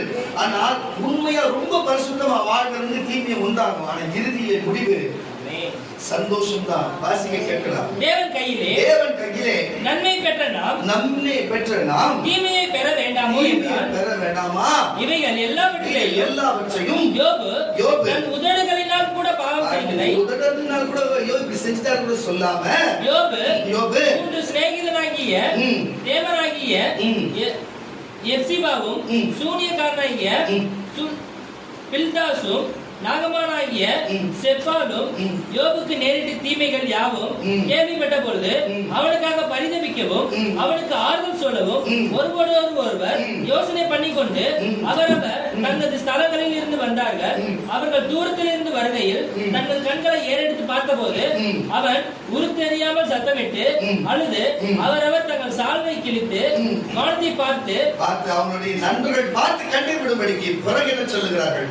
என்ன செய்தாலும் இப்படி ஒரு காரியத்தை செய்தார் என்று சொல்லத்தக்க. ஆனா இறுதியா என்ன நடந்தது? அவன் நன்மையை செய்து அவன் நன்மையாய் வாழ்ந்து அவன் நன்மையாய் இருந்தபடியினாலே அவனுக்கு பிள்ளைகள் ரெட்டிப்பாய் பிறந்தது, ஆடு மாடு ரெட்டிப்பாய் வந்தது, இருந்த ஆஸ்தி எல்லாமே ரெட்டிப்பாய் வந்தது. எந்த தேவனை தூசிக்க வேண்டும் என்று சொன்னார்களோ அவன் மனைவி மறைத்து போனான். பிறகு அவளுக்கு மனைவி உண்டாகி பிள்ளைகள் உண்டாகி அவன் வாழ்க்கை சந்தோஷம் உண்டது. ஒன்று சொல்லுகிற கர்த்தருடைய பிள்ளைகளே, தேவனுடைய காரியத்துக்கு மனைவியா இருக்கட்டும் கணவனா இருக்கட்டும், அவருடைய வார்த்தைக்கு தூஷிக்கும்படி யாராகிலும் கோல் மூட்டி வேலை பார்த்து சபையை கெடுக்கிறதோ, ஊழியத்தை கெடுக்கிறதோ, பாருங்க ஊழியக்காரனை கெடுக்கிறதோ, ஏதாயிரம் ஒன்று செய்வான்னு சொன்னா தேவன் யாரா இருந்தாலும் சரி, தீமை செய்த தீமை கட்டாயம் செய்வார் என்பதற்கு யோபுவின் மனைவி சாட்சி. எப்படி உண்மையா கீழ்ப்படிந்து நடந்தா எப்படி ரெட்டிப்பான நன்மையை தேவன் கொடுப்பார் என்று யோபு சாட்சி. ஒரு அல்லேலூயா சொல்லுங்களேன். இன்றைக்கும் நீங்கள் கர்த்தருக்கு கீழ்ப்படிந்து நான் உண்மையை முத்துமா தேவனே என்று போகிறேன், ஆனா என்னென்ன பிரச்சனை வருகிறது. பாருங்க, யோபுக்கு வரையாத பிரச்சனை உங்களுக்கு வாழ்க்கை வந்ததா? வருமானத்துல வராத பிரச்சனை வந்ததா? அவருக்கு இல்ல குடும்பத்துல வராத பிரச்சனை வந்தா? அவர் சரீரத்துல வராத பிரச்சனை வந்தா? இன்றைக்கும் அநேகர் சரீர பிரகாரமான பிரச்சனையில நீங்க பாதிக்கப்பட்டிருக்கிற, அநேகர் பணத்தினால் பிரச்சனை பாதிக்கப்பட்டிருக்கிற, சில உறவுகள் நேசிக்கிறவர்கள் இதனால இப்படின்னு சொல்லி அந்த வார்த்தை கேட்டு நீ பாதிக்கப்பட்டிருக்கிற, ஒன்று சொல்லுகிறேன், உன் மனசாட்சிக்கு தெரியும் நீ தேவனோடு இருக்கிறாயா இல்ல தேவன் உன்னோடு இருக்கிறார். உன் மனசாட்சிக்கு தெரியும். அந்த மனசாட்சி தான் பரிசுத்த ஆவியானவர். அவர் உன் பட்சத்தில் இருக்கும் பொழுது பாருங்க யோபுவின் பட்சத்தில் தேவன் இருக்கிறபடினாலே யோபுக்கு இரட்டத்தனையான ஆசீர்வாதங்களை கொடுத்து தேவனை சன்மார்க்கம் உத்தமமானவர் என்று சொல்லத்தக்க ஒரு பட்டத்தை தேவன் கொடுக்க முடிந்தது. பாருங்க, யோசேப்புக்கும் அப்படித்தான். தன் சகோதரனாலும் தன் சொந்தத்தினாலும் அவனை பள்ளத்திலே தள்ளிவிட்டு அவனை பிரேதப்படியே தள்ளினது போல் தள்ளி அவனை அடிமையா விற்று போட்ட யோசேப்புக்கு தேவன் நன்மையை செய்து அவன் அப்படி தள்ளினவர்களுக்கும் நன்மை செய்ய தேவன் உண்டு. அல்லேலூயா. உங்கள் வாழ்க்கையில ஒரு இப்படிப்பட்ட காரியம் இருந்தா ஒன்னு யோசேப்பை பாருங்கள், இன்னொன்று யோபுவை பாருங்கள். ரெண்டு பேருமே எந்த காரியமும் செய்யாதவே, எந்த தப்புமே செய்யாதவே பாட அனுபவித்தவர்கள். ஒன்று புரிஞ்சுக்கொள்ளுங்க, ரெண்டு பேருமே எந்த தவறு வாங்கினாலும் கையினாலும் சரித்தினாலும் எந்த தவறுமே செய்யாதவர்கள், பரிசுத்தமாய் வாழ்ந்தவர்கள். ஆனால் பாட அனுபவித்தார்கள்.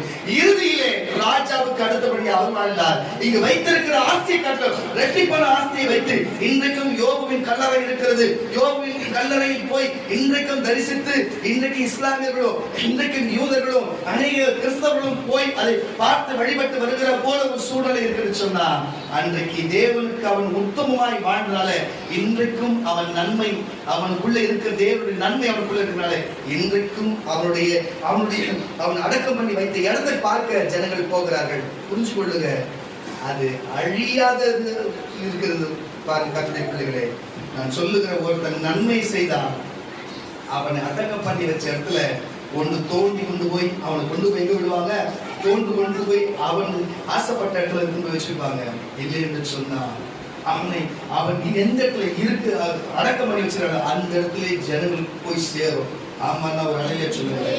யோசேப்பு எகிப்திலே அவன் அடக்கம் பண்ணும்போது சாவுக்கு முன்பு சொன்னான், நான் என்னுடைய தகப்பனாகிய ஆபிரகாம் ஈசாக்கு யாக்கோபுடைய கல்லறையில் தான் என்னுடைய அடக்கம் பண்ணணும், என்னை எகிப்தில் விட்டுறாதீங்க. என்னைக்காவது ஒரு நாள் நீங்க இங்கிருந்து போவீங்க, கடவுள் நல்லது செஞ்சு அனுப்புவாரு. அப்ப போகும்போது என்னுடைய சரீரத்தையும் என்னுடைய எலும்பையும் எடுத்துட்டு போயிடுங்கன்ட்டு தீர்க்க தரிசனமாய் அவர் அறிக்கையிட்டதால அவரை பதப்படுத்தி வைத்து அவரை எகிப்து விட்டு எல்லாரும் அடிமை தனித்தை விட்டு எல்லாரும் கானானுக்கு செல்லும் பொழுது போகும் பொழுதும் யோசேப்புடைய கல்லறை தோண்டி அவர் கையோடு கொண்டு எடுத்துக்கொண்டு போனார்கள். அவர் தகப்பனிடத்திலே அவர் அடக்கம் பண்ண வரலாறு இருக்கிறது. அல்லேலூயா. அப்படிப்பட்ட வரலாறு வேணும்னா நீங்கள் அந்த புஸ்தகத்தை வாசித்து பார்க்கும் பொழுது உங்களுக்கு தெரியும். எதற்கு நான் உங்களுக்கு சொல்லுகிறேன் சொன்ன கர்த்தருடைய பிள்ளைகளை, ஆதியாகமம் 50ஆம் அதிகாரம் 20ஆம் வசனத்தை வாசிப்பொழுது,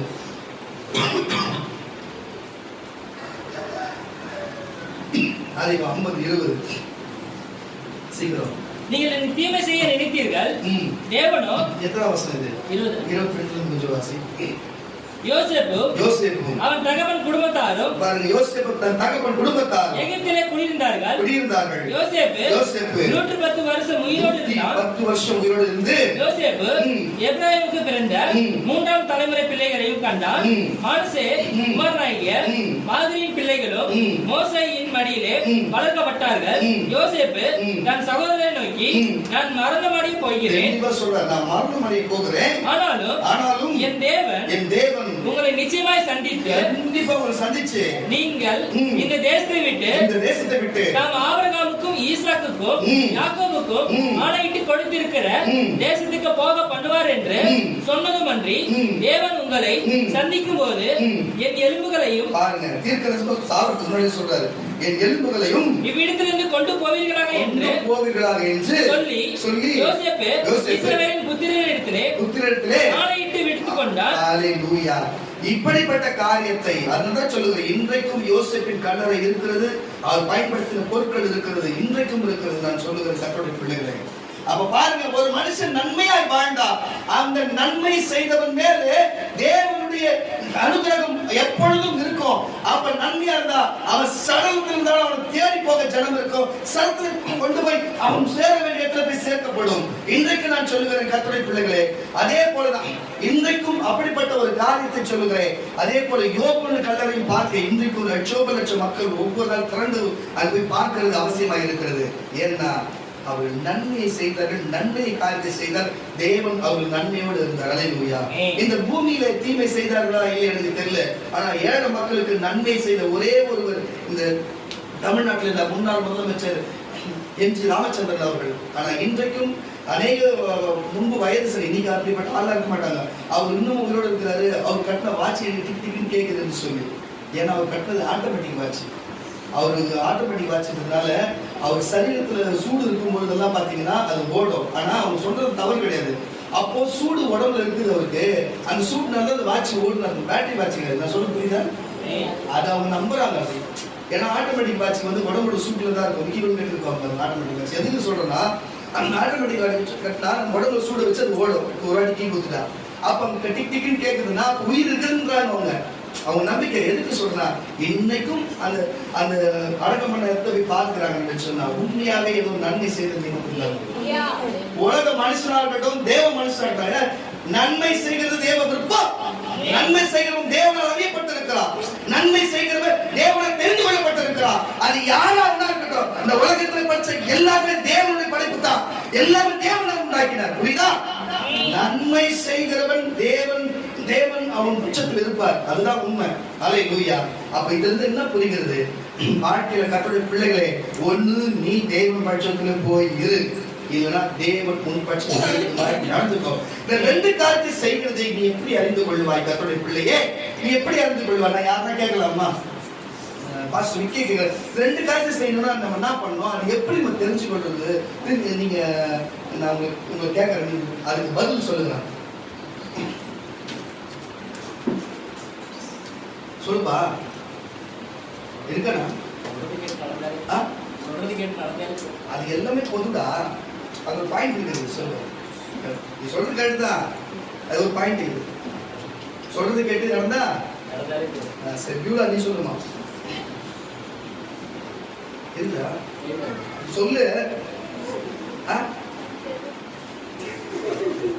பரிசுத்த ஆவியானவர் ஒரு மனுஷன் இருந்தார், தேவனோடு நம்ம இருக்கிறோம், தேவன் நம்மோடு இருக்கிறோம். இதுதான் விஷயம். ஹல்லேலூயா. உலக மனுஷனுக்கு அது இருக்கும்போது பரிசுத்த ஆவியானவர் ஒரு மனுஷன் மேல் இருந்தால் அந்த மனுஷன் தீமை செய்கிறவன் கூட நன்மை செய்வான். யோசேப்பு மேல பரிசுத்த ஆவி இருந்திருக்கிறார்னா ஒரு கரங்களை தட்டி வெளியே சொல்லுங்க. அப்போஸ்தலர்கள் மேல் தேவ ஆவியானவர் இருந்தார் சொன்னா ஒரு அலையா சொல்லுங்களேன். இயேசுவின் மேல் பரிசுத்த ஆவியானவர் இருந்தார் சொன்ன அலையா சொல்லுங்களேன். பாருங்க, பெந்தேகோஸ்தே பண்டிகை நாட்களில் 120 அப்போஸ்தலர் மேல் வீட்டுல அக்கினிமயமான நாளோடு பரிசுத்த வந்ததுக்கு சாட்சி இருக்கிறது. ஆமானவர்களே சொல்லு. இயேசு கிறிஸ்து யோர்தானில் ஞானஸ்நானம் புறாவின் ரூபம் கொண்டு உங்கள் நேசகுமார் பிரியமாய் இருக்கு, இவருக்கு செவி கொடுங்கள் என்று சொல்லி புறாவின் ரூபம் கொண்டு பரிசுத்தர் இறங்கி வந்ததுக்கு சாட்சி இருக்கிறது. அப்போ இவர்கள் மற்றவர்கள் மேல் கரிசனை வைத்ததுக்கும் மற்றவர்கள் மேல் இவர்கள் அன்பு வைத்ததுக்கும் இவர்களுக்கு தீங்கு செய்யும் பொழுது இவர்கள் தேவாசனை மன்னிங்கன்னு சொல்லி நன்மை செய்ததுக்கு ஒரே காரணம் கூட இருந்த பரிசுத்த ஆவியானவர் தான். அந்த பரிசுத்த ஆவியானவர் தான் நீ பெற்றிருந்தா ஒரு சந்தோஷம். ஒருவேளை பெற்றில்லாம இருந்தா இன்றைக்கு பெற்றுக்கோ. அதுதான் வார்த்தை. புரியுதா இல்லையா? என்னை நேசிக்கிறவன் என் வார்த்தையின் வசனத்தை கை கொள்வான், அதுபடி செய்வான். ஹல்லேலூயா. அப்போ நானும் என் பிதா அவங்களோடு இருப்போம், அவன் என்னோடு இருப்பான். வசனம் கேள்விப்படுறீங்கல்ல, அது போல வார்த்தையின்படி கேட்டு நடக்கணும். தேவன் நம்மளோடு இருக்கிறார், பரிசுத்தாவின் வடிவில் நம்மளோடு இருப்பார். அப்போ பரிசுத்தாவின் வடிவில் நமக்குள்ள இருக்கும் பொழுது ஒருத்தவங்க கெட்டவங்களே வந்தாலும் அவங்க மன்னிப்போம், கெட்டவங்களை வந்து நேசிப்போம், கெட்டவங்களை நம்ம ஒன்று கேட்டா கொடுப்போம். புரியுதா? வேதம் சொல்லுகிறது ஒரு சத்துக்களை சிநேகிக்கணும். சொல்றாரா இல்லையா? ஏசப்பா நேசிச்சாரா இல்லையா? எப்படி சராசரி மனுஷன் சத்துரு நேசிக்க முடியும்? நேசிக்க முடியாது. ஆனா நேசிச்சாங்களே யூதர்கள் சத்ருவா எழுதுறது போல அப்போஸ்தலர் நேசிச்சாங்க வழியில சொல்லுங்களேன். இயேசு நேசிச்சாங்க வழியில சொல்லுங்களேன். இங்க வாழ்ந்த மிஷனரிமார்கள் நேசிச்சாங்க வழியில சொல்லுங்களேன். அவங்களால மட்டும் எப்படி முடிஞ்சது? ஏன் முடிஞ்சதுன்னா பரிசுத்த ஆவியானவர் அவங்க கூட இருக்க முடிஞ்சது. அவங்க நன்மை செய்தாங்க. நீங்களும் அப்படி செய்யணும்னா ஒண்ணு கிடையாது. நீங்க வார்த்தை வசனப்படி கேளுங்க, பரிசுத்த ஆவி உங்களோடு இருப்பாரு, நீங்களும் நன்மை செய்வீங்க. பரிசுத்த ஆவி இருந்தா மட்டும்தான் நல்லா புரிஞ்சுக்கணும். பரலோகம் முடியுங்க பிதாவே இல்லை அமைதலா இருந்துச்சு பாருங்க. பரிசுத்த ஆவியானவர் இருந்தா மட்டும்தான் பரலோகத்துக்கு நீங்க போக முடியும். பரிசுத்த ஆவியான இல்லைன்னா நீங்க பரலோகத்துக்கு போக முடியாது. ஆமாண்ணா வேதவசனம் சொல்லுதுன்னா ஒரு அலையில சொல்லுங்களேன். அப்போ நீ பரலோகம் போனா கூட பரிசுத்த ஆவியார் அவசியமா இருக்கிறாரு. ஆனா இந்த பூமியில நன்மை செய்யும்படிக்கு நீ செய்யணும்னாலும் பரிசுத்த ஆவியார் அவசியமா இருக்கிறாரு. தயவு செய்து சொல்லுகிற பரிசுத்த ஆவியாரை பெற்றுக்கொண்டு பூமியில நல்லபடியா வாழு, பரலோகத்துக்கு போகிற வழிவாசல் திறந்துக்கோ. இதெல்லாம் தேவன் உங்களுக்கு சொல்றாரு. ஒரு அலையில சொல்லுவோமாக, ஒரு அலையில சொல்லுவோமாக. 1 தெசலோனிக்கேயர் புஸ்தகம் 1 தெசலோனிக்கேயர் புஸ்தகம் நன்றி ஆண்டவரே. சரி, அதுக்கு முன்னாடி 1 தீமோத்தேயு 6:18 1 தீமோத்தேயு 6:18 இருக்குங்க. பணஆசை வாசி. பண ஆசை எல்லா தீமைக்கும் நேராய் இருக்கிறது. இந்த பூமியில ஒரு மனுஷன் நல்லா புரிஞ்சுக்கணும். அந்த இடத்தை விட்டுடுங்க. இவ்வளவு பழைய ஏற்பாடு வாழ்ந்த காலத்தை விட்டுடுங்க. அதெல்லாம் பழைய ஏற்பாடு மோசை கொடுத்த சட்டத்திட்டத்தை நடக்கும் போது என்ன நடந்தது? சட்டத்திட்டப்படி நடக்காத போது தேவன் என்ன கோபப்பட்டார்னு பார்த்தோம். இப்ப இயேசுநாதர் நமக்கு கொடுத்திருக்கிறாரு. மத்தேயு, மார்க்கு, யோவான், லூக்கால சொல்லப்பட்ட வார்த்தை நமக்கு கொடுக்கப்பட்டிருக்கிறது. அப்போ நம்ம எப்படி வாழணும், சீஷர்கள் எப்படி வாழ்ந்தாங்க, நம்ம எப்படி வாழணும்னு இப்ப சொல்றாரு. அப்போ இந்த உலகத்துல வாழ்ற மக்களுக்கு அவர் பேசுற வார்த்தை மறுபடியும் வசனம் வாசி. பண ஆசை எல்லா தீமைக்கும் நேராய் இருக்கிறது. சிலர் அதை இச்சித்து, சிலர் அதை ஆசைப்பட்டு விசுவாசத்தை விட்டு பாருங்க இயேசுவின் மேல இருக்கிற நம்பிக்கையை விட்டுட்டு மழுவி தங்களை உருவ குத்திக் கொள்கிறார்கள். அவங்களே உருவி பட்டயத்தை எடுத்து நெஞ்சிலே குத்திக்கிறாங்க. நீயோ கேட்டுக்கொண்டிருக்கிற கர்த்தருடைய பிள்ளையே, நீயோ தேவனுடைய மனுஷனே இவைகளை விட்டோடி, இவைகளை எல்லாத்தையும் விட்டு ஒழி, நீதியையும் தேவ பக்தியையும் விசுவாசத்தையும் என்னப்பா அன்பையும் பொறுமையையும் சாந்த குணத்தையும் அடையும்படி நாடு. விசுவாசத்தில் நல்ல போராட்டத்தை போராடு. நித்திய ஜீவனை பற்றிக்கொள். அதற்காகவே நீ அழைக்கப்பட்டாய். அநேக சாட்சிகளுக்கு முன்பாக நல்ல அறிக்கை பண்ணுகிறவனுமாய் இருக்கிறாய். அப்ப இதுல இருந்து இப்ப நான் சொல்ற இவ்வளவு வசனம் வாசிச்சா பாத்தீங்களா? இந்த வாசிச்ச வசனத்துல நன்மை என்ற வார்த்தை வந்துருது. எப்படி வருதுன்னா, இப்போ நன்மை என்ன தீமை என்ன உங்களுக்கு உலகத்தின் படி தெரிஞ்சது. ஆமால, ட்ரெஸ் வந்து ஒழுங்கா நல்ல ட்ரெஸ் அணிஞ்சா நன்மை, தப்பு சரியான தீமை, ஒருத்தனை கொலை பண்ணா தீமை, ஒருத்தனை வந்து மன்னிச்சு விட்டா நன்மை. இதெல்லாம் நம்ம பார்த்தோம். பழைய பல்லுக்கு பல்லு அப்படி இப்படி சொன்னாங்கன்னா இயேசு கிறிஸ்து ஒருவன் வலது கழுத்துல இருந்தா மறுக்கழுத்தை கொடுன்னு சொல்லி இயேசு பிரமாணத்தை மாத்துறாரு. முன்னாடி பிரமாணம் வேற, இப்போ உனக்கு மேற்கு கொடுக்கப்பட்ட பிரமாணம் என்னன்னா, நீ ஒருவன் உன்னை வலது கணத்தில் அறிந்தா நீ மறு கணத்தையும் கொடுக்கணும். உன் சத்துருக்களை நீ சிநேகிக்கணும். புரியுதா? இதுதான் இப்ப சொல்றாரு. உன்னால இதெல்லாம் முடியுமா? உன்னால முடியும். எப்படின்னா, பரிசுத்த ஆவியானவர் இயேசு கிட்ட இருந்தால முடிஞ்சது, அப்போஸ்தலர் இருக்கிறதுனால முடிஞ்சது, யோபு கிட்ட இருக்கிறதுனால அது முடிஞ்சது, யோசேப்பு கிட்ட இருந்தால முடிஞ்சது, உங்ககிட்டயும் இருந்தால் முடியும். அதை உனக்கு கொடுக்க என் ஆண்டவரால முடியும். அதை வாங்க, அது கீழ்ப்படி உன்னால முடியுமா தான் எனக்கு தெரியல. ஆமா, ஒரு அலையா சொல்லுங்களேன்.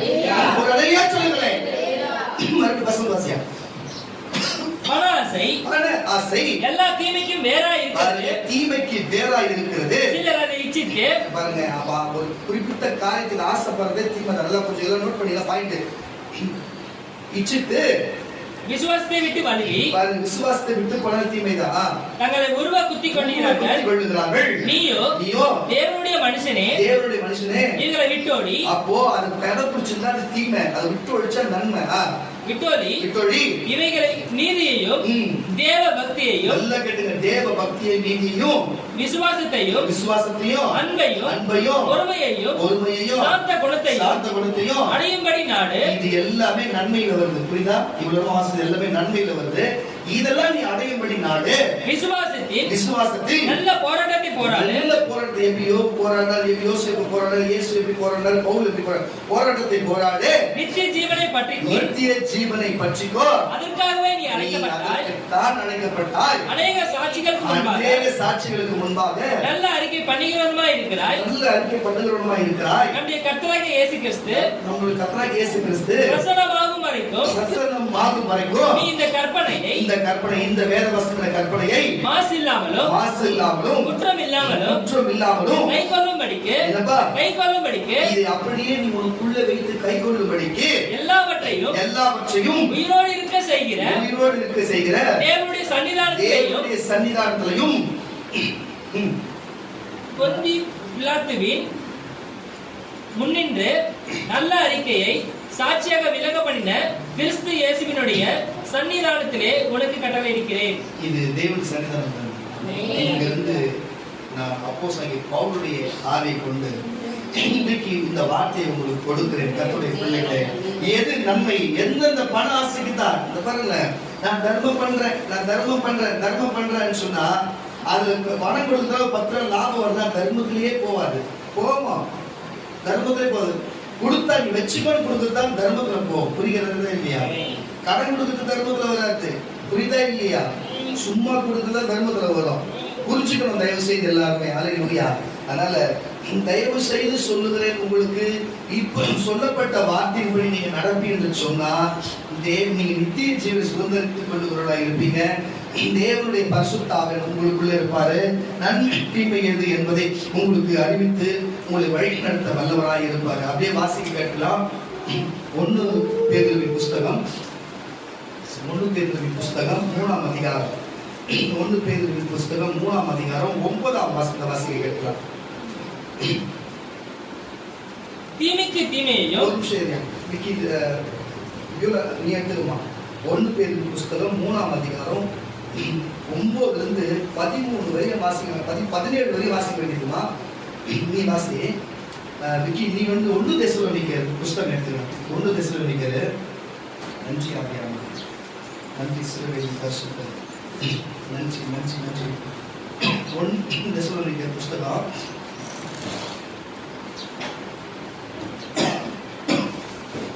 4ஆம் அதிகாரம் 6ஆம் அதிகாரம் பார்க்கிறது. நீ வாசி.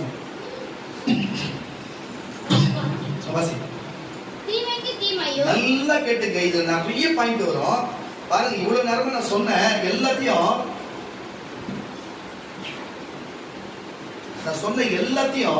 இதுல பாருங்க. பழைய ஏற்பாட்டுக்கு எல்லாத்தையும் நானே உங்களுக்கு புரிய வச்சுட்டேன். ஆனா புதிய ஏற்பாட்டை நான் சொல்லி புரிய வைக்கல. வேற வசனமே உங்களுக்கு புரிய வைக்கும். சரிங்களா? இப்ப எழுதுறவங்க தான் அழகா பாயிண்ட் போடுங்க. மன வாசிப்பா, அப்படியே பாயிண்ட் போடுங்க. நல்ல சத்தம் வாசிப்பா. தீமைக்கு தீமையும் உதாசனத்தையும் சரி கட்டாம நல்லா விட்டது வாசிக்கணும். இப்போ புரியுதா உங்களுக்கு? பழைய ஏற்பாட்டுல மோசே கொடுக்கும் பொழுது என்ன சொன்னா? கல்லுக்கு பல்லுக்கு பல்லு, கண்ணுக்கு கண்ணு, அப்ப ரத்தத்துக்கு ரத்தம். அப்போ காளை கொண்டு ஒரு மாட்டை கொண்டா மாடு கொலைக்கு கொலை. பாருங்க, ஒரு அடிமை கண்ணுக்கு இல்லைன்னு சொன்னா அவங்களுக்கு அது விடுதலை. அப்போ எது செய்தாலும் எதிர்த்து செய்ய வேண்டும் என்பதே ஒரு சட்டமாக இருந்தது பழைய ஏற்பாட்டிலே. இருந்ததா இல்லையா? அதை இயேசு புரட்சி செய்து அதை மாற்றினார். எப்படி அதை மாற்றி இருக்கிறாரு? இந்த இந்தியாவிலே பாருங்க, இந்தியாவிலே முதல் யாருடைய சட்டங்கள் வைத்திருந்தாங்க? பார்ப்பனர்கள் சில சட்டங்களை வைத்திருந்தாங்க. ஏழை ஜாதிகளுக்கு, கீழ் ஜாதிகளுக்கு, மேல் ஜாதிகளுக்கு, அப்படி இப்படி என்று சொல்லி உங்களுக்கு வர்ணங்களும் இந்த நேரத்தில் இருக்கிறவங்க காலில் பிறந்தா, கையில பிறந்தா, இடுப்புல பிறந்தா, தலையில பிறந்தான்னு சொல்லி சொல்லுவாங்க. கேட்டிருக்கீங்களா இல்லையா? சில கடவுள் கூட இப்படி சில இதுல பிறந்தாங்க. ஆனா எனக்கு தெரிஞ்சவரையும் பயாலஜிக்கலா பாருங்க, குழந்தை பிறக்கிறது தாயுடைய பிறப்புறுப்புல தான் தவிர வேற எங்கேயுமே பிறக்க முடியாது. அதுவும் பெண்ணுக்கு தான் குழந்தை பிறக்கும். புரியுதா இல்லையா? ஒரு அலையில சொல்லணும், சந்தோஷமா சொல்லணும். ஆனா இப்படி ஏமாத்தி எல்லாரையும் சிந்தனை கெடுத்து வைக்கும் பொழுதுதான் அண்ணல் அம்பேத்கர் தேவன் அவர் சிந்தனை இப்படி மாற்றி கொடுத்து சட்ட திட்டத்தை மாற்றி இந்திய அரசுக்கு சட்டத்தை கொடுத்தார். அது போலதான் மோசே சட்டத்திட்டத்துல இப்படி ஒருவனுக்கு ஒருவன் எரிச்சல் முட்டுகிறது போலும், தெரியாத செய்த தவறு கூட தண்டனை அனுப்புவது போல ஒரு சட்டம் இருக்கிறதுனால இயேசு இந்த பூமியில வந்து அந்த சட்டத்தை அப்படி மாற்றினார். அதனால்தான் இயேசுவை அவர்களுக்கு பிடிக்காதவங்க இயேசுவை சிலுவையில இருந்தாங்க. ஒரு அலையில சொல்லுங்க, மறுபடியும் பசங்க வாசிமா பாருங்க. அந்த சட்டம் எடுத்துக்குது, இந்த சட்டம் எடுத்துக்குது. ஆனா ரெண்டுமே இந்த வேலை புத்தகம் தானே இருக்குது. அப்ப ஏன்பா பழைய ஏற்பாடு புடிச்சு அழுவுறீங்க? பழைய ஏற்பாடு வசனத்தை ஏன்டா வீட்டுல வைக்கிறீங்க? பழைய ஏற்பாடு வசனத்தை வச்சு ஏன்டா கேட்கறீங்க? உங்களுக்கு இதுக்கு மேல என்னடா கேட்கறது? இதுக்கு மேல என்ன கேட்கறது? அந்த வசனம் தான் இப்படிப்பட்ட ஒருவனுக்கு பல்லுக்கு பல்லு, கண்ணுக்கு கண்ணு, ரத்தத்துக்கு ரத்தம் என்று பழைய ஏற்பாடு இப்படிப்பட்ட நியாயப்பிரமாணம் சொல்லிக்குது. அதை கட்டி அழுவுறீங்க, பழைய ஏற்பாடு வச்சுக்கிறீங்க, எல்லாத்தையும் செய்றீங்களே. அப்ப எந்த இடத்துல உங்களுக்கு இயேசு தெய்வமா இருப்பாரு? என் வார்த்தை வசனத்தை கை கொள்ளுகிறவன் என்னுடையவன், கை கொள்ளாதவன் இறுதி நாளின் வார்த்தை வசனமே நியாயத்திற்கு என்றாரு. அப்ப காது கேட்கலையா?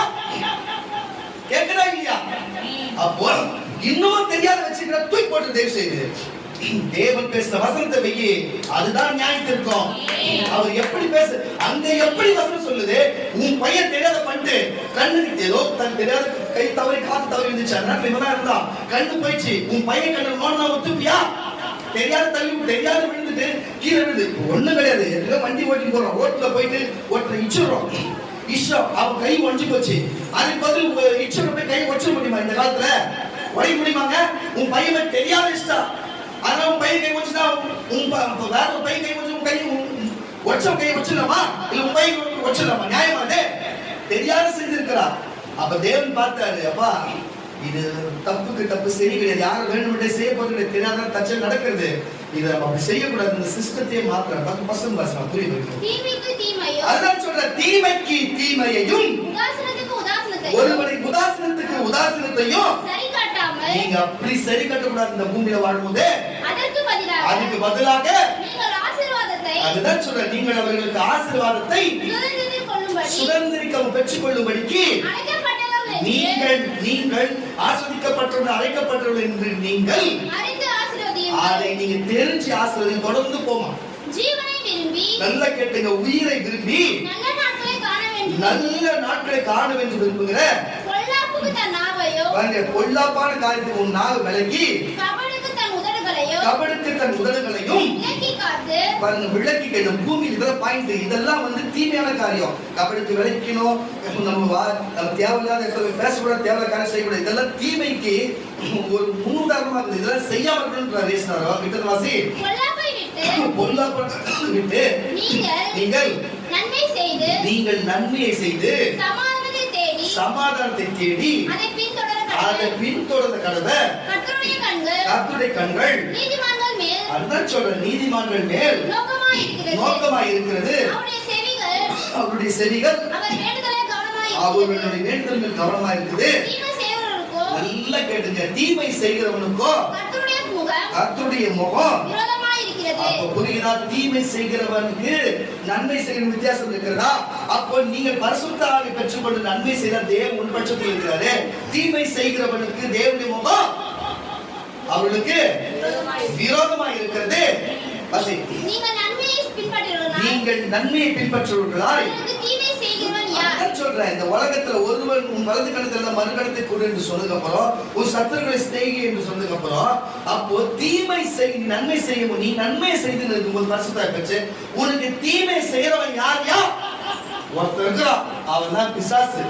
அப்போ மனுஷனுக்கு தீமை செய்யறான்னு உனக்கு வராம இருந்தா அந்த மனுஷன் உனக்கு உண்மையா செய்யல, அது பிசாசா செய்துன்னு சொல்லிட்டு எச்சரிக்கையா இருக்கணும். புரியுதா இல்லையா? நம்ம சபையில கூட போன வெள்ளிக்கிழமை டார்ச்சர் கொடுத்தோம். நாற்பதுரா காசியா கொடுத்த சாப்பாடியா இந்த மாதிரி ஒரு டார்ச்சரா இருந்தது. ஆனா அந்த பார்ட்டி நேர்ல வந்து ஒரு சில காரியத்துக்கு நல்லா தப்பு பண்ணணும் ஒத்துக்கினாங்க. ஆனா முழு காரியத்தை ஒத்துக்கல. எதுக்கு இதை சொல்லுகிறேன்? நான் இதை வந்து இதுதான் செஞ்சிருந்தேன்னா நான் எதுக்கு பேசணும்? என்கிட்டயே நன்மை பெற்றுக்கிட்டு என்கிட்டயே ஜாம் பண்ணி என்கிட்டயே எல்லாத்தையும் பெற்றுக்கிட்டு எனக்கே பின்னால இப்படி பேசுதுன்னா நான் என்னத்த சொல்றது? நான் என்ன பண்ணேன்? நான் என்ன பண்ணதில்ல. சரி எல்லாத்தையும் சேர்த்து ஞாபகம் வச்சு பொதுவாக மன்னிக்கிறேன், நான் மன்னிக்கிறேன், இந்த காலத்தை மன்னிக்கிட்டே இந்த காலத்துல மன்னிச்சு மன்னிச்சு விட்டாச்சு. புரியுதா இல்லையா உங்களுக்கு? நான் என்ன நினைச்சு சொன்னேன், அப்ப நீ தெரிஞ்சு செய்யல, உனக்குள்ள இருந்து செஞ்சது பிசாசு. நீங்க என்ன எதுக்கிறதுக்கு ஒரு ஆள் கிடையாது. எங்க பசங்க சொன்னாலும் விட மாட்டாங்க. அவன் பாத்துங்க, என் கூட தேவத்தோடு இருக்கிற அதுக்கு மேல என் தேவன் இருக்கிறாரு, பசங்களே விட மாட்டாங்க. அப்ப பாத்துங்க எவ்வளவு பேர் இருக்கிறாங்க. அதனால நம்ம அதை செய்யல, ஆனா மன்னிச்சு விட்டோம். அப்போ நீ செய்யல, எனக்கு நல்லா தெரியும், ஆனா உனக்குள்ள செஞ்சது யாரு?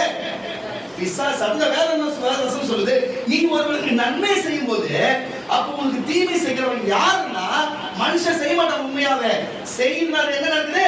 பிசாசு. வாசி, நீதியின் நிமித்தம் பாடுபட்டால் நம்ம எதுவுமே செய்யாத தப்புக்கு நம்ம செஞ்சதாவோ சொன்னா நம்ம பாக்கியவான்கள். அவருடைய பயமுறுத்தலுக்கு நீங்கள் பயப்படாமலும் கலங்காமலும் இருந்து கர்த்தராகிய தேவனை உங்கள் இருதயத்திலே பரிசுத்தம் பண்ணுங்கள். உங்களில் இருக்கிற நம்பிக்கையை நம்பி விசுவாசத்தை குறித்து உங்களிடத்தில் விசாரித்து கேட்கிற உங்கள்கிட்ட நம்பிக்கை கேட்கிற யாருக்கும் சாந்தத்தோடும் வணக்கத்தோடும் உத்தரவு சொல்ல எப்பொழுதுமே அதுக்கு காத்துருங்க. எத்தனை வருஷம் அது? கிறிஸ்துவுக்கு ஏற்ற நல்ல நடக்கையை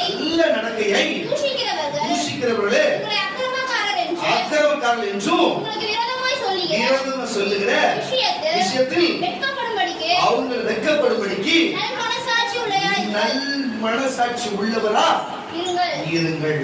ஹல்லேலூயா. இதுதான் தேவன் சொல்லுவார். அப்போ இது எல்லாமே இந்த வசனத்தின்படி நடந்தா நீ தீமையை விட்டு விலகி நன்மையை தேடுன்னு அர்த்தம். ஹல்லேலூயா. புரியுதா இல்லையா? பழைய ஏற்பாட்டுல யோபுவை பார்த்தீங்க, யோசேப்பை பார்த்தீங்க, எப்படி இருந்தாங்கன்னு. ஆனா கீழ்ப்படியாதவங்க என்ன நிலைமைக்கு போனாங்கன்னு தெரியும். இன்னைக்கு நல்லவராக இருக்கிற கரெக்டா இருக்கிற எல்லாம் போறவங்க 1000 பேர் 1000 சொல்லட்டும், மகனே மகளே, ஆனா தேவன் ஒருவர் பார்த்து இருக்கிறாரு, உன் பக்கத்துல இருக்கிறாரு. பரிசுத்தாவி நீ இல்லாம இருக்கலாம், நீ பெற்றுக்கோ மகளே மகனே. ஆனா நீ பெற்றிருக்கிறவங்க இருக்கலாம், அதனால நீ கரெக்டா நன்மை செய்கிற, கரெக்டா பேசுற, சபைக்கு கரெக்டா வர, கரெக்டா நடந்துக்கிற, உங்களுக்கு எல்லாமே கொடுக்குற. என்ன காரணம்? உன் கூட பரிசுத்தாவி இருக்கிறாரு. எல்லாம் என்னால கிடையாது, உன் கூட இருக்கிற பரிசுத்த ஆவியானவரால. அதுதான் உண்மை. ஒரு அறிஞர் சொல்லுங்களேன், வாசிப்பான் எத்தனை வருஷம் மாட்டிட்டு வாசிச்சா நல்லா கேட்டுங்க. கடைசியா தீமை செய்து பாடு, நல்லா கேட்டுங்க பாயிண்ட்.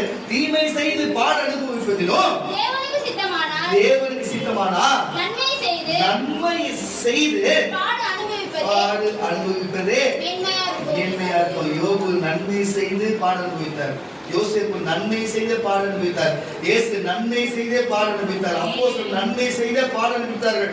இந்தியாவில் வாழ்ந்த எல்லா மிஷனரிகளும் நன்மை செய்தே பாடு அனுபவித்தார்கள். கிறிஸ்தவன்னா அப்படிதான். எப்படி? நீ யாருக்கு நன்மை செய்ய அவன் தான் உனக்கு பின்னால் பேசுவான், யாருக்கு நீ ஜெபிக்கிறியோ அவன் தான் உனக்கு எடுத்து நிற்பான். எல்லாம் நடக்கும், ஆனா அவனால இல்ல, அவனுக்குள்ள இருக்கிற பிசாசல. நீ செய்கிறதால அது உன்னால இல்ல, உங்களுடைய பரிசுத்த ஆவியானவர். தெளிவா தெரியுதா?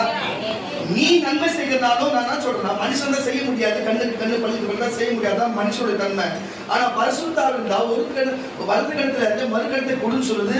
உன் சத்துருக்களை ஸ்நேகி என்பது சொல்லிட்டு போயிட்ட, ஆனா செயல்படுத்த மனுஷன் முடியாதா? ஆனா இயேசு எப்படி செஞ்சாரு, எப்படி அப்போஸ்தலர் செஞ்சாங்கன்னா அவங்க கூட பரிசுத்த ஆவி இருந்தாரு. உங்ககிட்டயும் பரிசுத்த ஆவி இருந்தா உங்களால செய்ய முடியும்.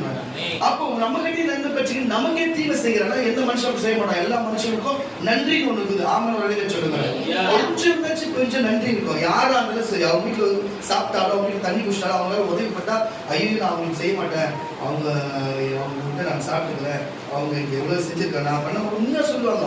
நம்ம அநியாயத்துக்கு யாரையும் குரலாம் சொல்ல முடியாது. அவங்க விசுவாசத்துக்கு செய்ய மாட்டான். வேற யாருமே பண்ணீங்க, ஆனா எனக்கு தெரியாது, நான் பண்ண மாட்டேன், அந்த தப்பு சொல்லுவாங்க. அந்த மாதிரி யாருக்கும் நான் எவ்வளவு பார்த்துருக்கிறேன்.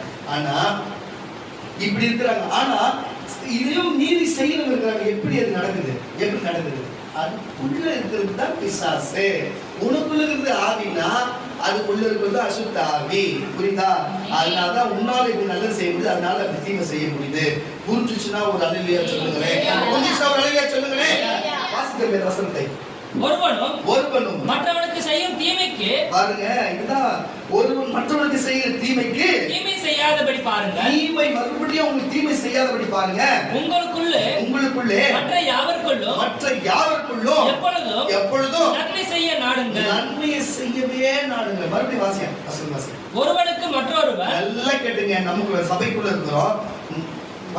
ஒருவனுக்கு மற்றொருவனுக்கு செய்யும் தீமைக்கு தீமை செய்யாதபடி பாருங்க. உங்களுக்குள்ளும் மற்ற யாவருக்குள்ளும் எப்பொழுதும் நன்மை செய்ய நாடுங்கள். நன்மையை செய்யவே எப்பவுமே நாடுங்க. எப்பொழுதும் சந்தோஷமா இருங்க. இடைவிடாமல் ஜெபம் பண்ணுங்கள். எத்தனை வசனம் அது? 17. அப்ப வாசி. 1 தெசலோனிக்கே 5:15 கேட்டு வாசி. ஒருவனும் 5:15 இருந்து 25 வரை வாசி.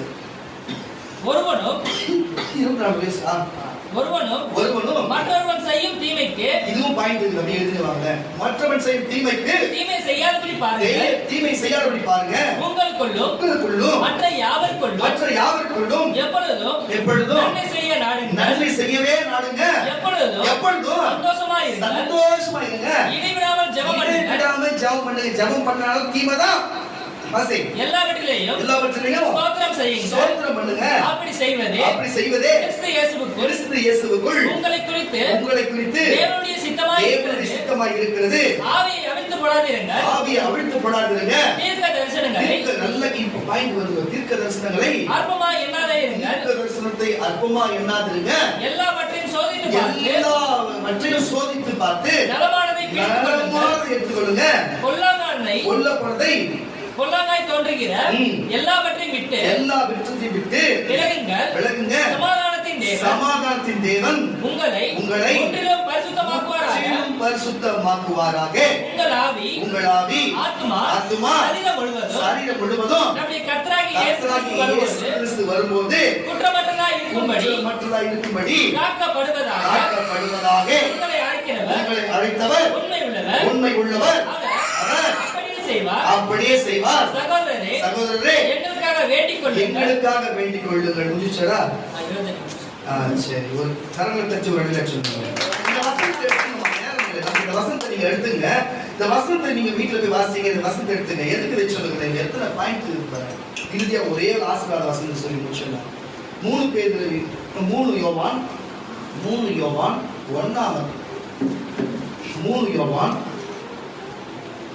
1ஆம் அதிகாரம் 11ஆம் வசனம். அப்படியே 3 கோடு கூட வருதுல. 3 யோவான் 1ஆம் அதிகாரம் 11ஆம் வசனம் முடிச்சலாம். பிரியமானவனே, உங்களை பார்த்து பேசுறாரு. கடைசியா உங்களுக்கு எல்லாத்தையும் சொல்லி கொடுத்தாரு. பாருங்க, எப்படி இருக்கணும், எப்படி மனுஷன் வாழணும், எப்படி வழிகாட்டு ஏற்பாட்டுல வாழ்ந்தாங்க. இடையில எத்தனையோ தீமை செய்கிறவங்க, எத்தனையோ பழைய தீமை செஞ்சவங்க கதையெல்லாம் நம்ம எடுக்கல. அது போல ஆனா பழைய ஏற்பாட்டிலையும் புதிய ஏற்பாட்டிலையும் உத்தமமா கீழ்ப்படிஞ்சு வாழ்ந்தவனுக்கு என்ன சோதனை வந்தாலும் இறுதி அவன் எப்படி ராஜாவா வாழ்ந்தானே என்பதை குறித்து பேசி, உங்களுக்கும் அப்படிப்பட்ட காரியத்துல சோதனை வந்தாலும் நீங்க பாக்கியவான் தான். நீங்கள் தன்மையிலிருந்து சோதனைப்பட்டால் நீங்க பாக்கியவான் தான். தேவன் சொல்றார், நீயும் ராஜா போல வாழ்க்கை என்பதை தேவன் வெளிப்படுத்தி சொல்லுகிறார். இறுதியை அவனை ஆஸ்வதிக்க விரும்புகிறார். வாசிப்பா. பிரியமானவனே, நீ தீமையானதை பின்பற்றாமல், நீ இருக்கிற தீமையான காரியத்தை பின்பற்றாமல் நன்மையானதை மட்டுமே பின்பற்று. நன்மை செய்கிறவன் தேவனால் உண்டாயிருக்கிறான். அதான் விஷயம். அப்ப நீ இந்த உலகத்துல மற்றவனுக்கு நன்மை செய்யறனா, நீ தேவனால் உண்டாயிருக்கிற. நான் தேவனால் உண்டாயிருக்கிறது எனக்கு அடையாளம். எனக்கு தீமை செய்தது கூட நான் நன்மை செய்யறேன். எனக்கு தீமை செய்தவங்க நான் மன்னிச்சு விடுறேன். எப்ப எது கேட்டாலும் எனக்கு எதிர்த்து நிக்கிறவனு கூட நான் நன்மை செய்கிறேன். அப்ப நான் உண்மையாவே தேவனால் தான் உண்டாயிருக்கிறேன். என் தேவன் என் கூட இருக்கிறார். உங்களுக்கும் அப்படிப்பட்ட காரியம் நிறைய நடந்திருக்கலாம். எனக்கு இங்க நேரம் இருக்கிறது, எனக்கு ஒரு வாய்ப்பு இருக்கு நான் சொல்றேன். உங்களுக்கு நேரம் இல்ல, வாய்ப்பு இல்லை, உங்களால சொல்ல முடியல. ஆனா நீங்கள் சாட்சி மற்றவர்கள் சுவிசேஷம் சொல்லுவதை பயன்படுத்தி சொல்லலாம். புரியுதா? பெருமைக்கு இல்லை, இது பெருமை கிடையாது. சிலர் பெருமையாவே பேசுவாங்க. நாங்க பார்த்துருக்கோம் நிறைய பேர். இதெல்லாம் பெருமையா எங்களுக்கு. இதெல்லாம் சாட்சி சொல்லும் பொழுதுனால பிரியமானவனே, தீமையானதை பின்பற்றாமல் நன்மையானதை பின்பற்று. நன்மை செய்கிறவன் தேவனால் உண்டாயிருக்கிறான். தீமை செய்கிறவன் தேவனை காணவில்லை. பூமியிலும் பரிசுத்தாவியை உணர மாட்டான். பரலோகத்துக்கு போய் தேவனை காண மாட்டான். வேலை முடிஞ்சிச்சு அவனுக்கு. அப்போ தீமை செய்கிறவனுடைய முடிவு என்னவா இருக்கும்? தேவன் சொல்லுகிறார். மத்தேயு எழுதின சுவிசேஷ புஸ்தகம் 5ஆம் அதிகாரம் 39ஆம் வசனத்துல என்ன சொல்றார்? வாசியப்பாத. இங்க தேவனை காணவில்லை, அங்க என்ன சொல்ற? வாசிக்க முடியும். மத்தேயு 5:39. நீ என்னோட வாசிக்கணும். நான் உங்களுக்கு சொல்லுகிறேன், தீமையோடு எதிர்த்து நிற்க வேண்டாம், ஒருவன் உன்னை வலது கன்னத்தில் அறைந்தா அவனுக்கு மறு கன்னத்தின் திருப்பி கொடு. வாசி. உன்னோடு வழக்காடி உன் வஸ்திரத்தை எடுத்துக்கொள்கிறவனுக்கு உன் அங்கேயும் விட்டுவிடு, அங்கேயே சேர்த்து விட்டுவிடு. ஒருவன் உன்னை ஒரு மைல் தூரம் பலவந்தம் பண்ணினார், நடக்க வச்சு உன்னை 1 மைல் தூரம் இட்டு போனா அவனோடு 2 மைல் தூரம் போ, அவனுக்கு 2 மைல் தூரம் நடந்து போ. உன்னிடத்தில் கேட்கிறவனுக்கு கொடு, உன்னிடத்தில் கடன் வாங்க விரும்புகிறவனுக்கு முடங்காதே, உனக்கு அடுத்தவனை சிநேகித்து உன் சத்துருவை பகைப்பாயாக என்று சொல்லப்பட்டதை கேள்விப்பட்டிருக்கிறீர்கள். நான் உங்களுக்கு சொல்றேன். பழைய ஏற்பாட்டில் இந்த வசனம் எல்லாம் இருக்குது, நீங்க கேள்விப்பட்டிருப்பீங்க நியாயப்பிரமாணத்துல. ஆனா நான் உங்களுக்கு இன்னைக்கு இயேசுநாதர் உனக்கு சிலுவையில ரத்தம் சிந்தி உனக்கு நான் ஜீவனை கொடுத்த பாவமணி பரலோகராஜ் நித்திய ஜீவன் கொடுக்கிறேன். இயேசு நான் உனக்கு சொல்றேன் என்னன்னு, உன் சத்துருக்களை சிநேகியுங்கள், உன் சத்துருக்களை நீங்க செய்வீங்க, உங்களை சபிக்கிறவர்களை ஆசீர்வதிங்க, உங்களை பகைக்கிறவர்களுக்கு நன்மை செய்யுங்க, உங்களை நிந்திக்கிறவர்களுக்காகவும் துன்பப்படுத்துகிறவர்களுக்காகவும் ஜெபம் பண்ணுங்க. இப்படி செய்வதினால் நீங்க செய்கிறதுனால நீங்கள் பரலோகத்தில் இருக்கிற, நல்லா கேட்டுங்க, பரலோகத்தில் இருக்கிற உங்கள் பரமபிதாவுக்கு புத்திரராய் இருப்பீர்கள். அதுதான் அங்க என்ன நடக்குது. தேவனை இங்க இந்த புஸ்தகத்துல என்ன சொல்லப்படுது? யோவான்ல தேவன் அவரை காணவில்லை என்று சொல்லி இப்படி செய்யறதால இங்க என்ன சொல்லப்படுது? தேவனுடைய பிதாவுக்கு புத்திரராய் இருப்பீர்கள் என்று அவர் தீயோர் மேலும் நல்லோர் மேலும் நமது சூரியனை உதிக்க பண்ணி நீதி உள்ளவர்கள் மேலும் அநீதி உள்ளவர்கள் மேலும் மழையை பெய்ய பண்ணுகிறார். உங்களை சிநேகிக்கிறவனையே நீ சிநேகிப்பதனால் உங்களுக்கு என்ன பலன், என்ன லாபம்? அதனால ஆயக்காரனும் அப்படி செய்கிறார்கள். வட்டிக்கு விடுறவனும் ஆயக்காரனும் வரி வசூலிக்கணும் அதுதான் செய்யறானே. உங்கள் சகோதரனை மாத்திரம் பார்ப்பீர்களானால் நீங்கள் விசேஷித்து செய்கிறது என்ன? நீங்கள் என்ன இந்த உலகத்துக்கு விசேஷமா செய்றீங்க? அப்போ ஆயக்காரரும் அப்படியே செய்கிறார்கள். வட்டிக்கு வாங்குறவனும் இப்படிப்பட்ட காரியம் செய்கிறவன் செய்யறானே. ஆகையால் பரலோகத்தில் இருக்கிற உங்கள் பிதா பூரண சர்க்குணனா இருக்கிறது போல நீங்களும் பூரண சர்க்குணனா இருக்க கடவீர்கள். அல்லேலூயா. புரிஞ்சுச்சா உங்களுக்கு? அவருக்கு புத்திரரை நீங்க பூரண சர்க்குணர் தான். அது வல்லமையிலும் சரி, வரத்திலும் சரி, பணத்திலும் சரி, உணவிலும் சரி, உடையிலும் சரி, மற்றும் ஆதரிக்கிறதும் சரி, நேசிக்கிறதும் சரி, இப்படி ஒரு வாழ்க்கை நீ ஓப்பனா சொல்லணும்னா நீ தான் இயேசு, நான் தான் இயேசு, அப்படி வாழணும் விரும்புறாரு. இயேசு கூட சீஷர்கள் எல்லாம் இயேசு கூட இருந்தாங்க. இயேசு முத்தத்துல காட்டி கொடுத்தாங்க. புரியுதா? உங்களுக்கு அவரை போலவே இருப்பாங்க, அவரை போலவே பேசுவாங்க. பேச்சு கூட இவன் அவரை மாதிரி பேரோட பார்த்துக்க அவரை மாதிரி இவன் பேசுறானேன்றாங்க. அப்ப இயேசுடைய குரல், இயேசுடைய வார்த்தை மாதிரியே பேருக்கு இருந்தது. யோவானுடைய முகம் இயேசு மாதிரியே இருந்திருக்குது. தோமாவுடைய முகம் இயேசு மாதிரியே இருந்திருக்குது. புரிஞ்சு கொடுங்க. கர்த்தருடைய யாக்கோபுடைய முகம் இயேசு மாதிரியே இருந்தது. யார் இயேசு கண்டுபிடிக்க முடியல, எல்லாரும் ஒரே மாதிரி இருக்கிறாங்க பார்க்க. அவன் நேசிச்சு அப்படியே இருப்பாங்க. கணவன் மனைவி பார்த்தா 2 பேரும் முகம் ஒத்து போகும், ஒரே மாதிரி இருக்கும். பிள்ளைங்க மட்டும் ஒத்து போவாது, கணவன் மனைவிக்கும் முகம் ஒத்து போகும். அவங்களுடைய இது நேசிப்பாங்க. நீங்க கிட்டத்தட்ட நீங்க விக்கிய கவனிச்சீங்கன்னா என்னுடைய காரியம் மாதிரி அவனுக்கு இருக்கும். நான் இந்த பெருமைக்கோ அவனுக்கு அசிங்கபத்திர மாதிரி சொல்லல. அதான் அந்த அன்பு, அதான் நேசிக்கிறது. ஒருத்தர் போல் அப்படி மாறு. சீஷன் தனக்கென்று வாழாமல் பாருங்க, சீஷன் தனக்கென்று வாழாமல் குருவுக்காக தன்னையே தருவாங்க. புரியுதா இல்லையா? அவன் தான் சீஷன். தனக்காக நான் குருவுக்காக தன்னையே தருவதுதான் சீஷன். புரிஞ்சு கொள்ள கத்திரர்களே, நாங்க அப்படி வாழ்றோம். இயேசு எல்லாரும் அப்படி வாழணும்னு நினைக்கிறேன். இயேசுவை போல மாறணும், இயேசுவாவே வாழணும். அதான் பிதாவின் புத்திரர் தான். இயேசு மட்டும்தான் பூமியில பிதாவின் புத்திரர். ஆமான்னா இயேசு சொல்றாரு, நீங்களும் பிதாவின் புத்திரரா இருப்பீங்க. கிட்டத்தட்ட அண்ணன் நம்பியா இருக்கலாம், நம்மளாம் ஒன்னா இருக்கலாம்ன்றத சொல்றாரு. ஆனா நீங்க தான் இடம் கொடுக்க மாட்டீங்க. அந்த பரிசுத்த ஆவியார், அந்த பரிசுத்த ஆவிக்கு இடம் கொடுத்தீங்கன்னா இயேசு செஞ்சது போல நம்மளாம் செய்யலாம். செய்ய முடியாதெல்லாம் கிடையாது, செய்யலாம். ஆனா இயேசு நம்ம பரிசுத்தப்படுத்தி வச்சிருக்கிறார். எப்படி வாழ போறீங்க? தீமை வேணுமா, நன்மை வேணுமா? நன்மை தீமை காரியம் பிதாவின் காலத்திலிருந்தே இருக்கு. இப்பயும் இருக்குது. எதை எடுத்துக்கோ? நன்மையை எடுத்துக்கினா இயேசுடைய ஆபர்ஷத்தை பெற்றுக்கணும், இயேசுடைய உபதேசத்தை கேட்டு அவர் சபையை நேசிச்சு 4 பேர் ஒத்தாசையா இது நன்மையை எடுத்துக்கணும். தீமைனா நீ இயேசுவை மட்டும் விட்டுடு, வார்த்தை வசனத்தை விடு, அதெல்லாம் தீமை தான். எப்படி நீ வாழப்போற பார்த்து தேவைக்கு மட்டும் இயேசுவை தேடாது, வறுமைக்கு தேடாது, பணத்துக்கு தேடாது, உணவுக்கு தேடாது, உடைக்கு தேடாது. இயேசுவாக மாறணும், இயேசுவாக வாழணும், இயேசு போல் இருக்கணும் தேடு. இயேசு இருக்கிற இடத்துல நீ இருக்க, நீ இருக்கணும், இயேசு இருக்க. இப்படிதான் புரிஞ்சு கொண்டு தப்பு புரிஞ்சுக்கிற சரியா இருக்குன்னு சொன்னா எல்லாரும் எழுதி எல்லாரும்